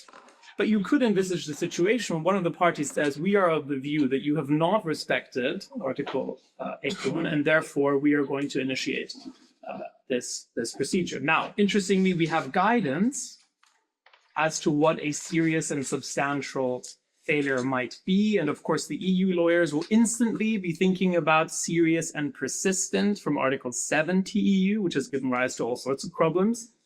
And I'd be curious to know if that was actually part of the sort of thinking at the time it was drafted, but we can come on to that. And under 16.5, we read that a serious and substantial failure to fulfill the obligations described as essential elements include its gravity and nature. The gravity and nature would have to be of an exceptional sort that threatens peace and security, or that has international repercussions. And that, it seems to me, moves us slightly further away from, you might say, sort of the everyday human rights protections, unless perhaps it is sort of a significant infringement that then has political international dimensions. So I found sort of the structuring of human rights as an essential element, but that essential element is then policed in a sense by the respective parties quite fascinating. Now, one further thought is the status of the ECHR.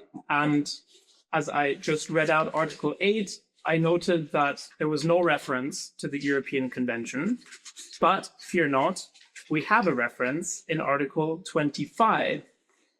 And again, I might just read this out. The beginning of Article 25, very similar to Article 8, protection of human rights and fundamental freedoms.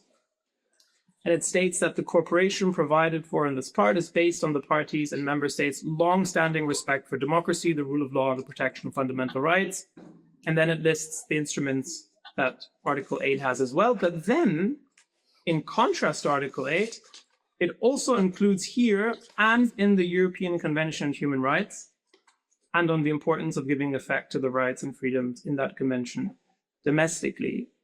And the reason I highlight this is because it seems to me that this was drafted so that if the UK were to leave the European Convention and as we know, from time to time, it flirts with that proposition, that may or may not give rise to a breach of Article 8, probably not. And Article 25, being general principles and objectives, is not one that is subject to that procedure as outlined in Article 16. So again, I found that quite interesting, but I think there would at the very least be an argument to be made that by leaving, the UK might not be able to fulfill Article 8, but of course, had that expressly referred to the convention, I think that would have been a much stronger argument. So I think that's 6.5 minutes. So I'll hand over and thank you very much. Thank you. That's really very interesting and very helpful. My suspicion is if we leave the ECHR, the Gibraltar Agreement will be the least of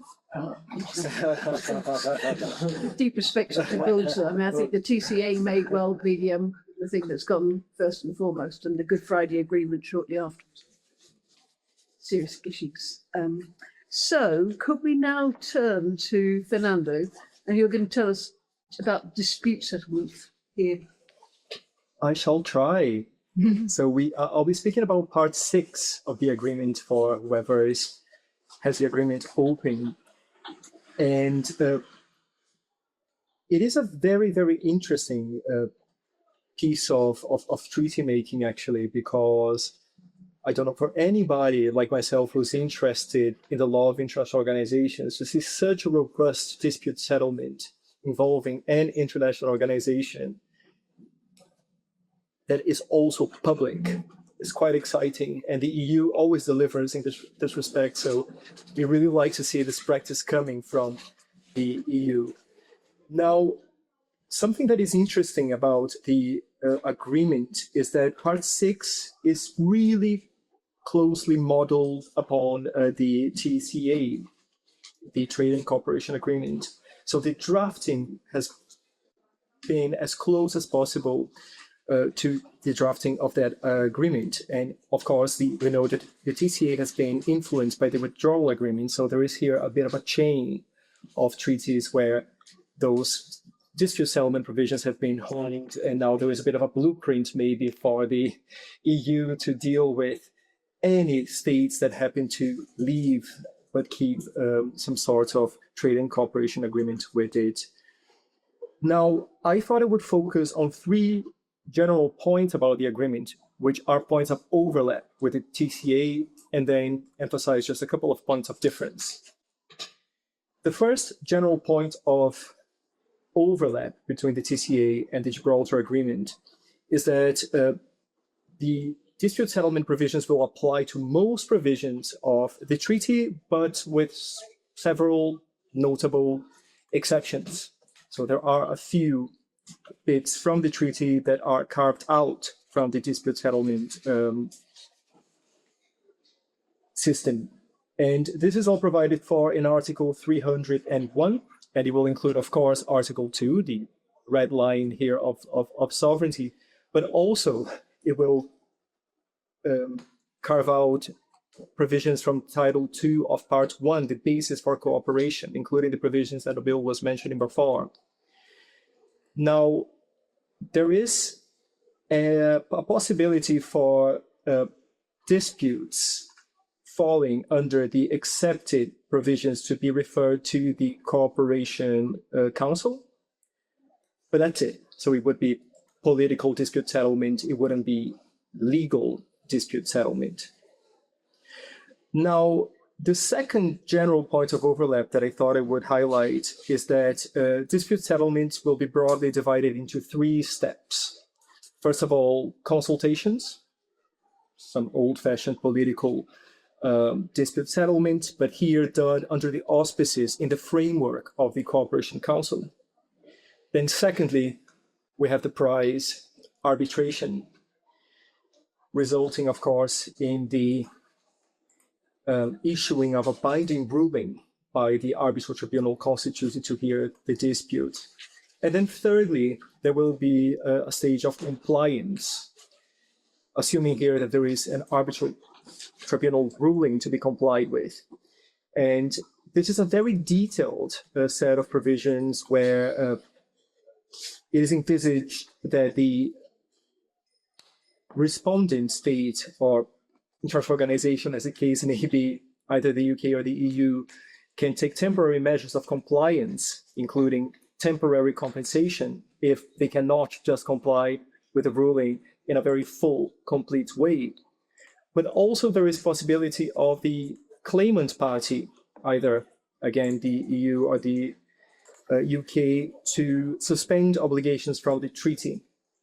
What's interesting about the compliance stage is that the original arbitral tribunal that gave the ruling is involved in that throughout. It can be basically called upon to help decide, settle throughout. So it's a very, very, very well-structured dispute settlement system. And then the third general point of overlap that I just wanted to highlight is that the agreement is really, really detailed. It is very step by step. It does give off a bit of a defensive vibe, which I think is appropriate to this post-Brexit type of agreement. So there is a lot of trying to anticipate every little move that one of the parties might want to make and try to prevent that from creating problems. And it is very specific also as regards timeframes. But the timeframes here will be shorter, noticeably, most of the time than the ones that you see in the TCA. It also includes a couple of annexes. Annex 29 covers rules of procedure, again, very detailed stuff. And Annex 30 comprises a code of conduct for arbitrators. So it really looks as though no stone was left unturned when it comes to Part 6 of the agreement. Now, a couple of points of difference then, when we compare the Gibraltar Agreement with the TCA. The first one is in Article 312, where we see the proviso to refer to the CECGI issues of interpretation of EU law. That was, of course, copied and pasted from the withdrawal agreement itself, so the drafting is basically identical, but it is omitted in the TCA. The TCA, of course, does not involve the courts of justice in dispute settlement. So in the case here, given the nature of the Gibraltar Agreement, whenever there is an issue of EU law, the proceedings of the arbitral tribunal will be paused, a request will be made for a ruling from the Court of Justice, and that will be binding on the arbitral tribunal.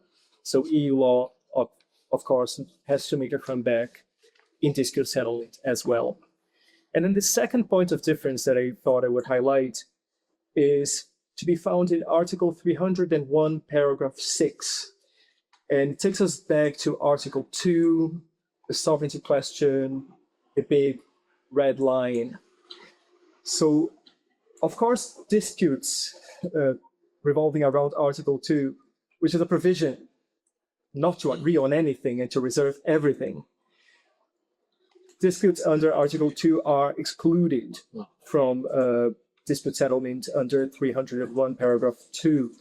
But what Paragraph 6 does is to make a point of excluding the jurisdiction of the arbitral tribunal over any incidental questions that might touch upon the issue of sovereignty. So it might be the case that clever lawyers could try to squeeze the question within a case by saying, well, you know, like to know precisely how those rules apply, we need to know who has sovereignty over Gibraltar, who the parties are to these agreements, ultimately how it works.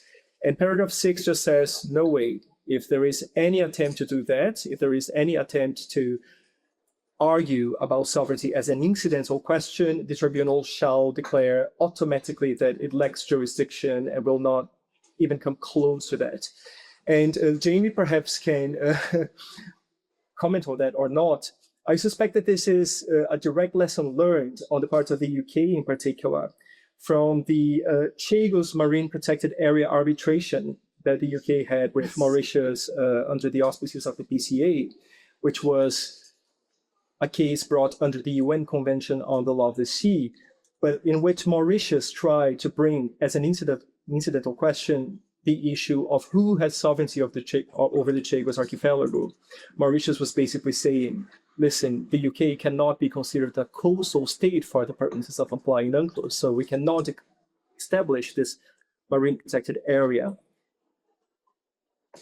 But the tribunal declined to exercise jurisdiction over the point, except that a couple of arbitrators in the tribunal gave a dissenting opinion dealing with the question in a very substantive way, which probably will not have been something the UK has particularly cared for. So here, the lesson learned is very clear. We have this very express way of avoiding the situation, and I thought that was an interesting point of difference just to highlight. Lovely. Thank you very much indeed. So we've got a few minutes for questions. First of all, questions from the room, and then we'll see what's online. Good. I'm not a EU lawyer, not an international lawyer, but is there other provisions in general that allow arbitral tribunals to request preliminary rulings to the European Court of Justice? Because I thought the European Court of Justice in general didn't allow preliminary rulings from arbitral tribunals. So the proper EU lawyers in the room will know more about that, but my understanding is that this would not be perhaps classed as a preliminary ruling in the sense of the EU treaties, but what is it called? It is a ruling. Yes, it is something a little bit more informal. So I don't know whether there would be any objections on the part of the Court of Justice to let this help under the treaty, which is part of EU law for sure. But I would sincerely suspect that no, the ECGI would be very happy to just play a role in this connection in the interest of. It's common now. It's in the withdrawal agreement. It's also in various other agreements that are coming down the track. It's likely to be the mechanism that will be in the SPS agreement as well, and maybe in the energy agreements, because the point is, actually, it goes back to, I think, the Ukraine agreement, wasn't it? Right. Then there will be more pressure, I guess, but for accepting more questions on or issues coming from arbitral tribunals in general, I guess. That would be, it's becoming more normal. They've not been pouring in on the withdrawal agreement. And I mean, from an EU perspective, this is unsurprising because the EU, the Court of Justice always said it's the only body that can have the final say on the interpretation of EU law. So there has to be a mechanism. Yeah, but it has traditionally rejected. I know it's a bit different, but it has traditionally rejected preliminary rulings, which is a bit different, as you said, but when there will be pressure, so the monopolize will more and more concentrate to the European Court of Justice, I guess. So. Yeah. I mean, the bit that's forever misrepresented whenever people talk about the reference procedures to the Court of Justice is that they say the Court of Justice has the final say on all of these agreements, which is not legally correct. They have the final say on interpretation, the provision of a concept of EU law, whatever that means. But after that, it goes back to the arbitral tribunal, which has the final say. There, as far as I can see, there are no questions online that remain on this particular topic. Yeah. Okay, in which case, should we, are you happy to carry on? I mean, there's more water, there's coffee outside, but I imagine that the idea of a deadline of sort of 5 o'clock is probably more attractive than drifting on till, well, I mean, it'd be lovely to have your company, but it can be half hot, everybody else. Let's, are you happy to proceed? Yeah. Yeah, okay. In which case, Eilís, Shall I stay here? are you happy to? Yeah, I'm happy Can here. you Somebody put up my slide. Just needs my mouse. Yes. 1 second. Okay, so bad news first. There's only going to be one article. So I'm a financial services lawyer rather than an EU lawyer, and that will be reflected in what I have to say. Also, financial services are not covered by the agreement. So when I was first asked, I thought, why do you want me there? But I have found something to say. Great help of being able to talk to the person who was the head of insurance in the Gibraltar regulator. So she gave me some guidance on this talk, for which I am very grateful. So a little bit on Gibraltar's financial sector. I can't get this to move. Sorry. That's not me. I'll change the slides if that's okay. Okay. Okay. So next slide.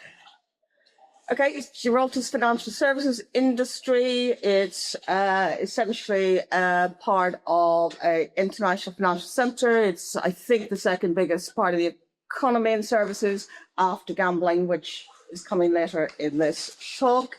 And it's probably worthwhile just to spend a moment talking about the history of why insurance is so important to Gibraltar. So in the 1990s, after Gibraltar became part of the EU, as it's been before, there was a perfect example of regulatory shopping and regulatory competition, because what Gibraltar was offering in insurance was EU standards, so robust, internationally accepted standards, but not the gold-plated UK standards. So it was offering a very robust but lower compliance level standards for insurance companies. It was offering a regulator supervisor that was seen to be accessible. It was offering the English language. It was offering a system that was perceived to be flexible. It was also offering tax advantages as well.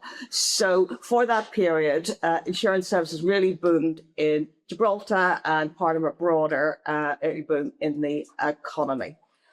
All of that changed with Brexit, and today the financial services business, or the insurance business in Gibraltar, is virtually all UK facing.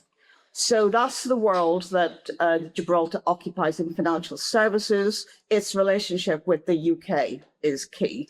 And so a little bit on the relationship with the UK, because it has a very special relationship with the UK in respect to financial services. So Gibraltar has been upgrading its own financial services legislation, streamlining, modernising and the like. It is also working with the UK in terms of having privileged access to the UK market on UK terms. There is a temporary arrangement in place which passports Gibraltar firms into the UK, and that will be replaced by a permanent agreement, the Gibraltar agreement, so the GAR agreement. And I'm not going to go through the details of it, but I want to skip to the next slide just to highlight one particular element thereof, and that's the since it's the word of the day, the alignment provision in that. So under the Gibraltar authorization regime, in order to maintain that special access to the UK, Gibraltar has to commit to alignment with UK financial services standards, and it is alignment not just of the rules on paper, but how they operate in practice as well. So sufficient alignment, but essentially it is just sort of following the UK rules. And also there are other conditions on that as well. So for instance, that Gibraltar has to ensure that it complies with principles, that it's not going to do things that will prevent the use of the UK's financial system for a purpose connected with financial crime. And I highlight that because the one article of the agreement that I do want to talk about is with respect to anti-money laundering and countering the financing of terrorism. So in terms then of the impact of this agreement, so the UK-EU agreement on Gibraltar, in one sense it's no impact, but skip to the next slide. There was no direct impact as such. So go on, you can skip on the next one too. And the next, you can skip that one as well. Okay. So no direct impact in terms of services from the agreement, but there are significant sort of indirect impacts. First of all, in terms of workplace mobility, in terms of sort of frontier workers and the like, because of Gibraltar's boom recently, it's an expensive place to live. So a lot of people who work in financial services need to cross the border every day. The fact that there is that political and regulatory stability is key as well. And there is the issue of anti-money laundering alignment. So this is Article 198, which provides for, first of all, for both parties to be able to continue to set their policies and priorities, their sovereignty, but a floor on that in terms of the UK in respect of Gibraltar not weakening or reducing its AML or CFT measures below the existing level of EU law, and including by failing to effectively enforce the law and standards. So it's not just law in the books, it's law in practice as well. So there is a floor on Gibraltar's AML, CFT obligations, and in terms of the position going forward, there's a kind of general commitment to preserving money laundering at a high level, anti-money laundering standards at a high level, and also to review on either side when either side changes its position. But there is potentially, and this I think is slightly far-fetched in reality, but I think at least in theory you can imagine conflicts of AML regimes. So Gibraltar has to comply with the UK's AML regime in order to have access to the UK markets.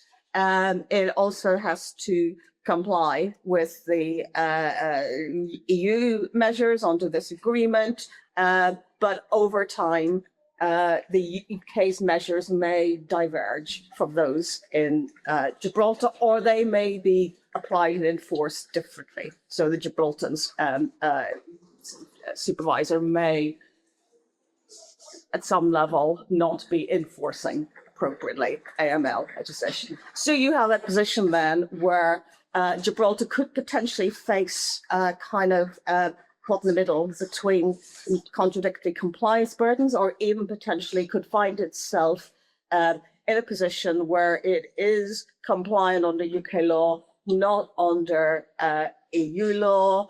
So in theory, if you can't work out those things, then either party could take appropriate rebalancing measures. What those would be in the case of financial services, given that Gibraltar doesn't do financial services into the EU, is perhaps slightly theoretical.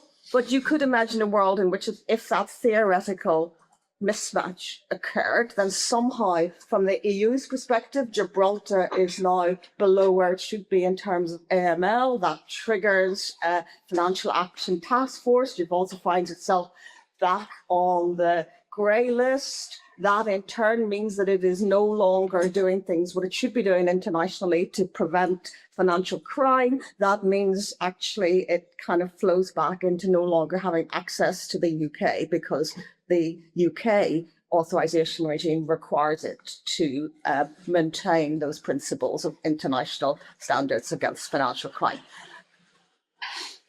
I think that's fair. I mean, in reality, it's theoretical.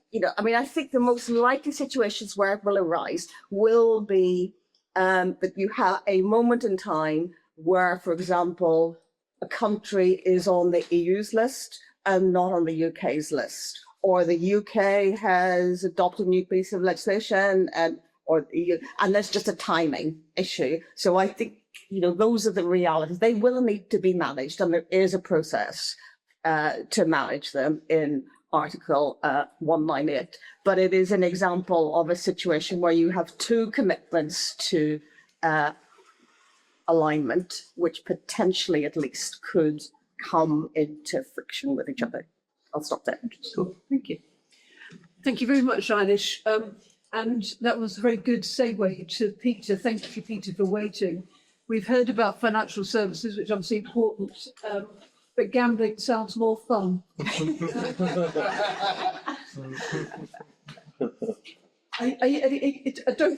Don't spoil it for me. Tell me, is it?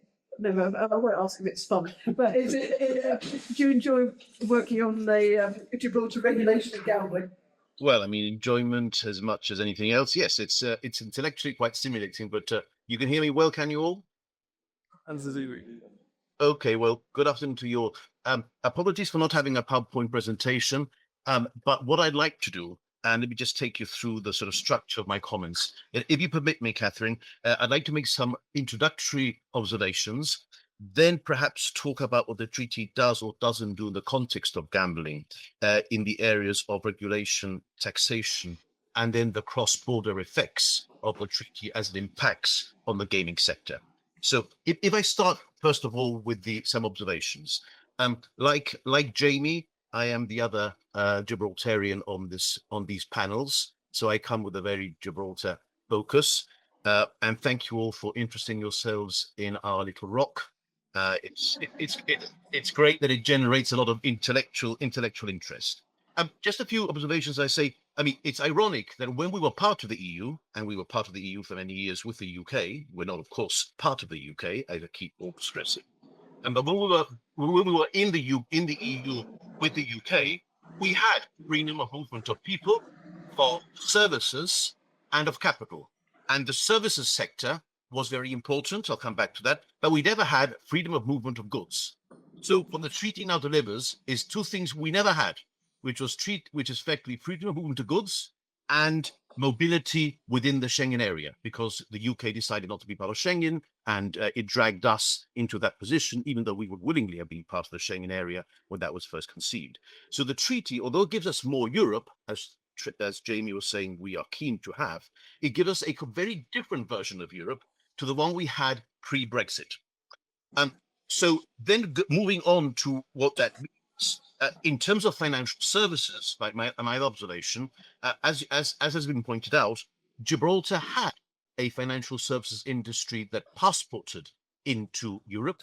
We passported banking, we passported insurance, not just to the UK as another state that we pretended was another member state for passporting services, but into the whole of Europe, including, by the way, member state Spain.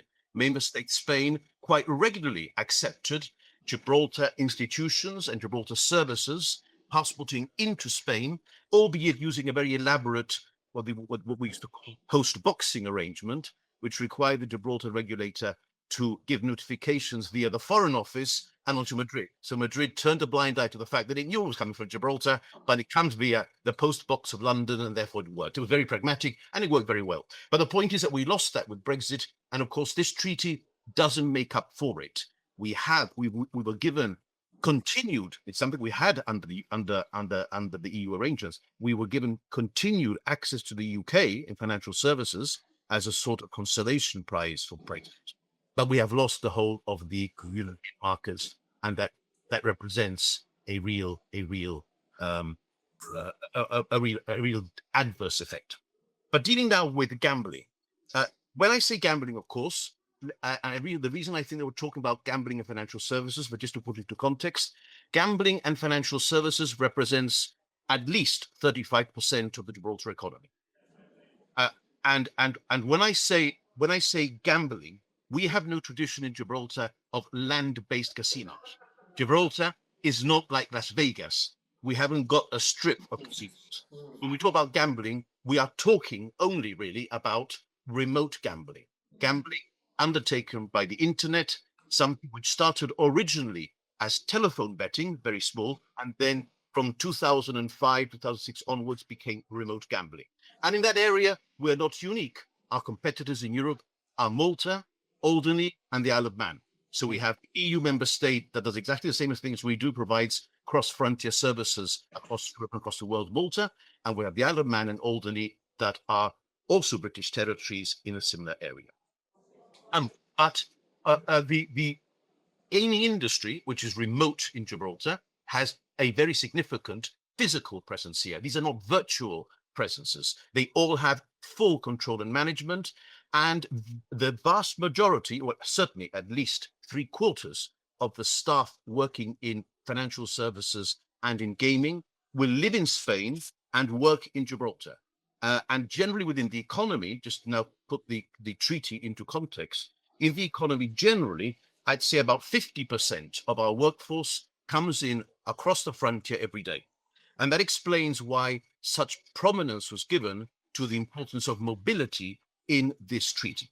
Now, dealing with gambling directly and remote gambling, as opposed to the position in financial services, where of course there has almost, for many years, there has been a single market regime with passporting rights and market rights, that has never existed in gambling. The European Commission and member states have always taken a quite different view on gambling, taking the position that gambling is a very special economic space, which brings about or involves public policy considerations of a different order. And therefore, whilst the general freedom to provide services of the Treaty of Rome was recognized by the European Court as applying to gambling, it also allowed space, the Commission and the Court, for each member state to create its own domestic regime as it dealt with the phenomenon of internet gaming. So the position of the treaty doesn't affect any of that. We lost our rights to provide freedom of services in those territories in Europe which didn't have domestic legislation. Malta continues to have it, for example. But a Gibraltar operator will have a Gibraltar license, and if it wants to operate in, say, Spain, or indeed outside the EU, say in Britain, it requires a Spanish license and a UK license. And that position is not affected by the treaty. It is simply completely silent on the services provision generally, and certainly with regard to whether or not to gambling specific. So it creates no new rights there. Under the treaty, as you know, there is a transaction tax that is to be introduced. This transaction tax is a tax levied on goods, because the treaty deals with goods and not services. And that transaction tax is effectively modeled on a type of VAT regime, although it's distinct in some respects and we don't call it a VAT, but it has no application to services at all. So in terms of taxation, both with regard to duties, gaming duties, and with regard to corporate taxes, nothing in the treaty impacts the current regime. Gibraltar operators will remain subject to Gibraltar gambling duties that are, let's say, relatively competitive by international standards, but they also become subject and remain subject to gaming duties in whatever country they're doing business. So say, for example, the UK, a lot of our business, not all of it, but I'd say about 60 or 70% now is UK facing. They will, of course, Gibraltar betting and gaming operators will pay UK duties on any customers in the UK, which is why the recent increase in UK gambling taxes, gambling duties, was met with great trepidation and concern in Gibraltar. Yeah? But there is no change in the treaty that impacts on that at all. The third, so the other reference to taxation, and perhaps the only one that I want to highlight, is that in Article 211 and 212, there are general references to good governance and taxation standards. And I think that's quite interesting because reference is made to the OECD, to the BEPS action plan, in other words, to the mainstream taxation regimes to which all countries are subjected. And I say that's interesting because I think in the previous slide you had 12.5% there as a corporate rate. It's now in fact 15%. But the point is that Gibraltar's autonomy or independence in taxation terms, in direct taxation terms, in particular corporate tax, is not in any way affected by this treaty. And indeed, I would say is even strengthened by it because, of course, a 15% regime is really the minimum international level that many of these international organizations are aiming for. Gibraltar sought to introduce the 15%, even though if you look at comparable places, say Isle of Man, Jersey, they have a 0% corporate rate. Gibraltar didn't feel that in a post-European situation, it could gravitate towards a 0%. It couldn't go the single boat direction. But the treaty does not detract from our sovereignty and autonomy and independence in the direct taxation field, which is a critical element. It does in the direct goods, but not in the corporate services sector generally. Then thirdly, the impacts of the treaty on the business of gambling generally, in terms of operational effects. I think this is where it gets interesting. As I mentioned, a great number of people that work in financial services and in gaming live in Spain and work in Gibraltar, and that's true across the economy. The fact that there will be now no constraints on movement will be a huge benefit in terms of how staff are managed and how you can bring them in and out of Gibraltar. The frontier has in the past had better and worse times when it hasn't worked so well. Significant queues have built up. That has been a disruptor to business. The fact that we will now have settled mobility arrangements is a very, very important element. So I think that is hugely positive and will rebound very well to the benefit of the industry. We talked about, also mention was made of alignment on AML and CTF. I think those are important elements as well that the industry will have to keep an eye on, and that I think will be relevant points were made there. The other element, of course, is that equipment and resources will be imported now from Spain and the EU without any import duties or other constraints of that type. So I think that should make the resourcing of businesses in Gibraltar easier and more agile. I want to end with one aspect which is problematic and which the treaty does not deal with, and which which features quite highly, I think, in the concern of businesses locally. As we've noted, an EU worker would be able to work in Gibraltar and reside in Spain, and vice versa. A Gibraltar resident will be able to reside in Gibraltar and work in Spain. But a British national, a UK-British non-EU national that might work in Gibraltar will not, as a matter of right, as I understand it, be able to live in Spain, because this would really be a non-EU citizen being given rights to reside within the Schengen area to work outside the EU. And this is quite a significant issue, because many of the financial services and gaming and other companies that relocate to Gibraltar or that establish a presence in Gibraltar often bring staff from the UK. And if that staff has to live in Gibraltar, can't live in Spain, then that will mean that not everybody can afford the property prices in Gibraltar. And there's a limit physically to how many we can actually fit on this rock. So that is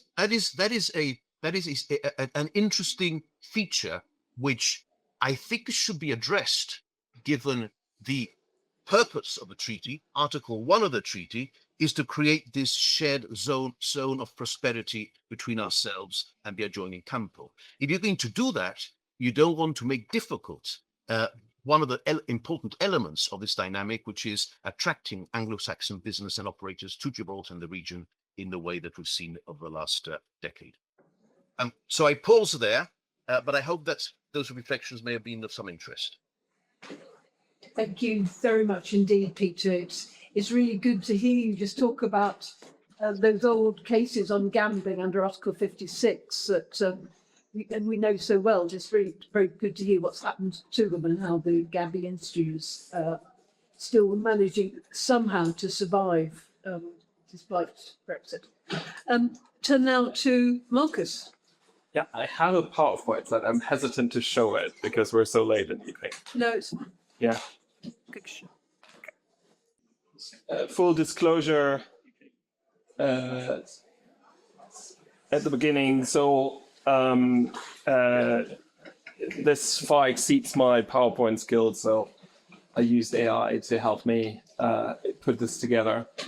I should maybe, it's the highlight to last, because as someone who's spent quite a few years on trade and environment, and who's been sort of telling the classroom that the TCA is really the best in class trade and climate change, trade and environment agreement, there's now a new kid on the block, and that is the EU-UK agreement, in the, I think, really detrimental for the collaboration also between the EU and UK on important environment, climate, and energy matters. So I'll do this really quickly, but the declared aim is to remove physical barriers between Gibraltar and the Schengen area. And the main argument I want to put forward, besides a bespoke settlement, is that on environment and climate change, the negotiators have gone well beyond the TCA in some respects, materially further confirming that the dynamic, mutual supportive, sustainable development obligations are now part of the EU external relations default. Climate change becomes an essential element of the treaty relationship. This is not the first time, but it's also included in the different recitals. I should highlight that military is largely excluded, but civil nuclear cooperation, unlike in the TCA, now forms a part of this agreement. So in the TCA, civil nuclear cooperation between the UK and the EU is a separate agreement. Here it's folded into this agreement, and that explains in part why some of the 1,000 pages are needed. There is an essential element. We've heard about the human rights essential element. And of course, there's a breach pathway as well. Either party may suspend or terminate the agreement. Again, the serious and substantial failure language. What is new and fantastic from a sort of climate environment point of view is that there's an important clarification to the TCA. And it says, for greater certainty, an act or omission which materially defeats the object and purpose of the Paris Agreement shall always be considered a serious and substantial failure. So the always in that sentence is important. When it comes to civil nuclear cooperation, there's Title 3, Article 17, and I apologize to Eilís because I counted about 48 articles. So if the house numbers become too many, there's a little paper that we've also drafted. And here you can see some of the elements. I don't want to go into detail, but there's dynamic alignment ahead, especially after the decision on customs union has been taken. There's a non-regression floor to the civil nuclear cooperation. There's liability continuity by also making reference to the 1960s Paris Convention, which establishes liability for nuclear accident. And what is new, there's a direct line to Spain, right? So there are enhanced also, we think, think about the Chernobyl disaster. There is an enhanced notification requirement in this agreement. Unlike the TCA, it froze nuclear standards at the end of the transition, the Gibraltar text expressly contemplates alignment with future Euratom radiation protection law. So there is strong, or as Catharine called it, brutal dynamic alignment. The level playing field provisions we already highlighted. Besides the general principles, Chapter 5 is the key to the environment and climate cooperation. And then there are also provisions on trade and sustainable development. So the equivalence model is much stronger than the model here is much stronger than the equivalence model in the TCA. Sustainable development is affirmed. unlike what many of my friends in the environmental community would have liked to see, it copies the TCA text and just says the parties reaffirm, each party reaffirms its ambition of achieving economy-wide climate neutrality by 2050. This is slightly disappointing because, it is currently the law both in the EU and in the UK. But of course, this leaves some flexibility as to carbon neutrality. What is interesting, and it might be just a footnote, but as someone who always struggled with the footnote in the TCA on this, I called it drops the TCA hedge. It now firmly contains in Article 200 the precautionary principle. It no longer refers to the precautionary approach. It uses mandatory language, which is stronger and in a way incorporates the EU jurisprudence, the EU case law on the precautionary principle, which I think is fantastic. I should highlight that, as you would expect with the customs union, after the customs union sort of arrives, there's then dynamic alignment also with regards to Chapter 5. And this is, in a way, quite progressive. It mirrors to a certain extent, with some differences, the Northern Ireland and the sovereign base of Cyprus protocols, the microstate FTAs, and what we're expecting the Switzerland bilateral 3 package to do. But nonetheless, it's unique that a third territory accept dynamic alignment with the EU's environment and climate acquis as a matter of treaty trade law. When it comes to carbon pricing, there's a strong obligation on carbon pricing, Article 220. And there we have an interesting sort of, again, dare I say, Gibraltar is slightly caught between a rock and somewhere else, because it has to comply, and there is potential for differences, with the carbon pricing regime of the EU when it comes to flights between Gibraltar and the EEA, and the carbon pricing regime of the UK when it comes to flights between the UK and Gibraltar. So again, interesting, and unlike the TCA, there's a quiet ratcheting up of obligations, because not only will there be a review in 2030, but also regularly in the context of progression beyond the current frameworks to reduce emissions.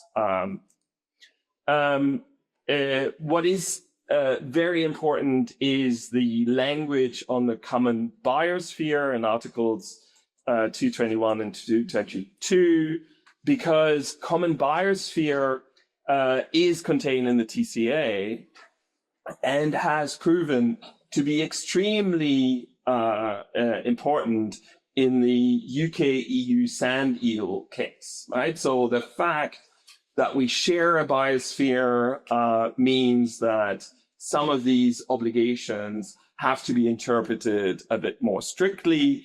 The Court of Justice has interpreted the common biosphere reference in the Birds Directive, for example, as giving more weight to scientific insight when it comes to these kind of obligations. And hopefully that will result in more environmentally friendly rulings. We already talked about the dispute settlement, so I'll skip that. I have a slight obsession with CBAM, the UK CBAM, the EU CBAM. So those who don't know this, there's a carbon border adjustment mechanism, which on 7 products leverages an extra levy And it should be highlighted that Gibraltar participates directly in the EU CBAM, so that if any of these products, if the UK does not agree on the proposed participation in the EU ETS, then the question, or the linking with the EU ETS, the question of the regulatory difference between the EU and the UK CBAM, because the UK is also planning a CBAM, but the UK CBAM is much simpler. It doesn't really, it's a simplified version, I would say, of the EU CBAM, which has already become very, very complicated. Trade and sustainable development, lovely language. I should highlight that, as in all EU trade agreements, many parts of these chapters only are subject to the expert process, and only if you're not following the recommendations of the experts, could you then be subject to the normal dispute settlement process. That's very similar, I would say, to other free trade agreements. When it comes to energy, we've already heard there's not much about energy in any of, not many provisions. For example, on services, on gambling, on e-commerce, on even financial services, and that's the same with energy. So this is a very light agreement when it comes to the TCA. There's no electricity or gas trading chapter, and no extension of the energy market or the TCO preparation provisions. But, and that's a big caveat, the state aid framework, customs and exercise, and transport provisions all also cover elements of the energy title. So what's the conclusion here? Paris Agreement as an essential element is important. Dynamic alignment or equivalence, and then civil nuclear as part of the agreement, really interesting innovations, maybe also with regards to future agreements of the EU. And yeah, unfortunately also perhaps sort of victim of the current slightly more climate skeptical framework. We know how we don't have binding rules on 2050. So taking in around and as a whole, the environment and climate in the draft is more ambitious, in my view, than the TCA, and further evidence that the EU's project of embedding sustainable development in external relations remains very much alive. Thank you very much. Thank you very much indeed. That's really very, very helpful. Have we got any questions for any of the three panelists to dispose of? Bill. Yeah, I have a question for Markus, and thank you very much. So, like you, I was struck by the fact that the Paris Agreement got a special status in 65 under the essential elements, and that for greater certainty, an act or omission which materially defeats the object and purpose of the Paris Agreement shall always be considered as a serious substantial failure. And my question relates to this word materially, and coming a little bit now with the jurisprudential hat on, I'm always struck by words like that. You highlighted also ambition as being sort of an unfortunate word. And I always sort of struggle to see, well, what work do words like ambition or materially really do in these operative parts of treaties? I sort of understand ambition language in a preambular context, because it sort of sets the scene. But how do you read this? And is it sort of, I mean, is that a bit of a get out of jail free card? Because, I mean, what really materially defeats the entire Paris Agreement? I mean, that'd be quite a remarkable eventuality.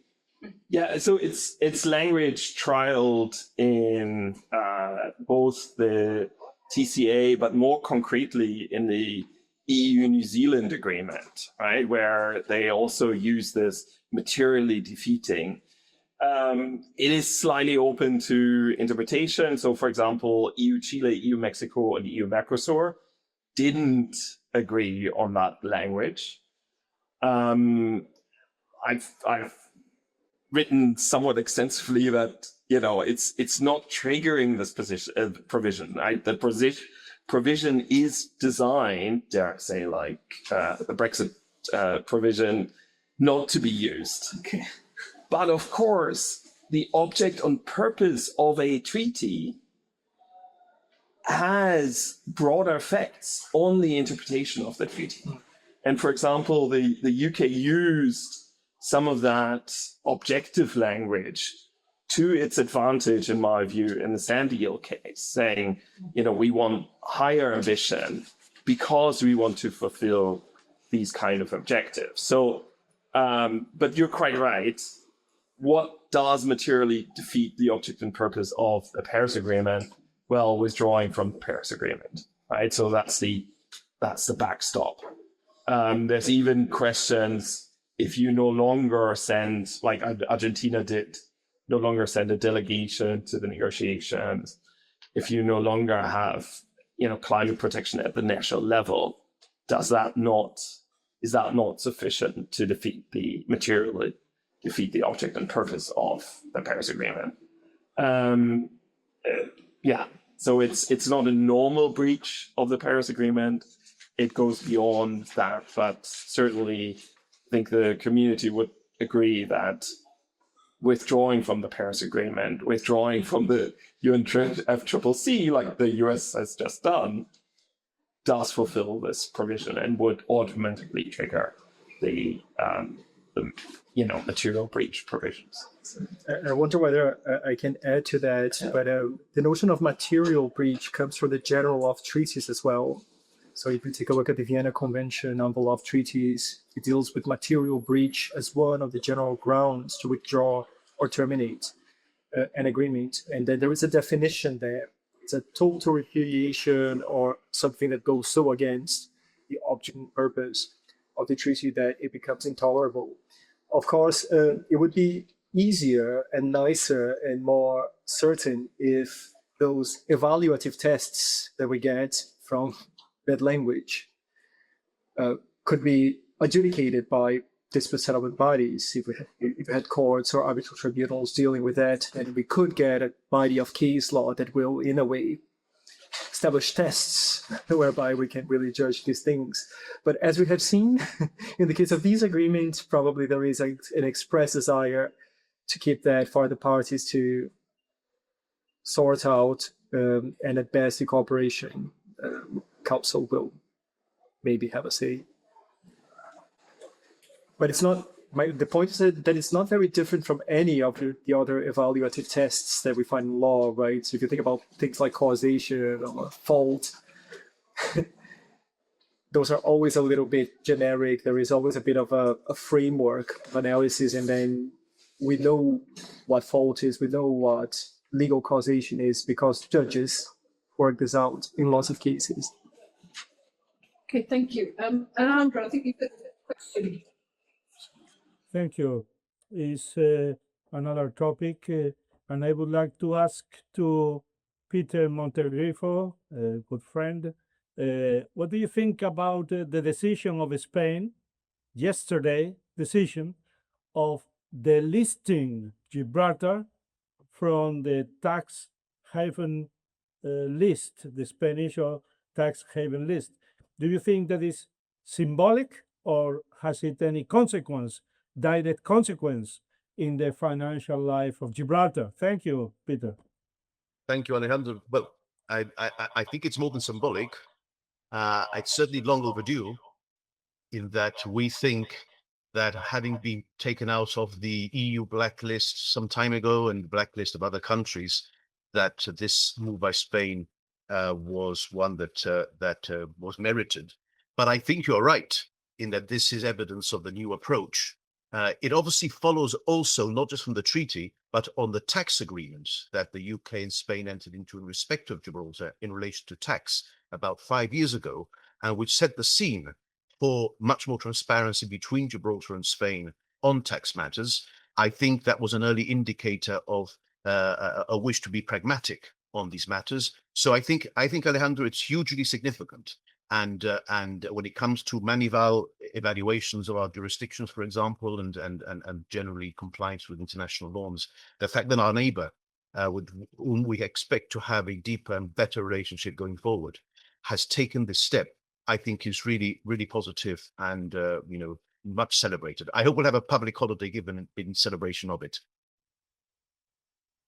Thank you. Thank you. So I'd just like to take this opportunity to say a huge thank you to you all for gathering in the smallest room in the college on the hottest day of the year. The simple reason why we're in this smallest room is because it's a small matter of exams that start on Monday, so every other room right across the university is being devoted to exams.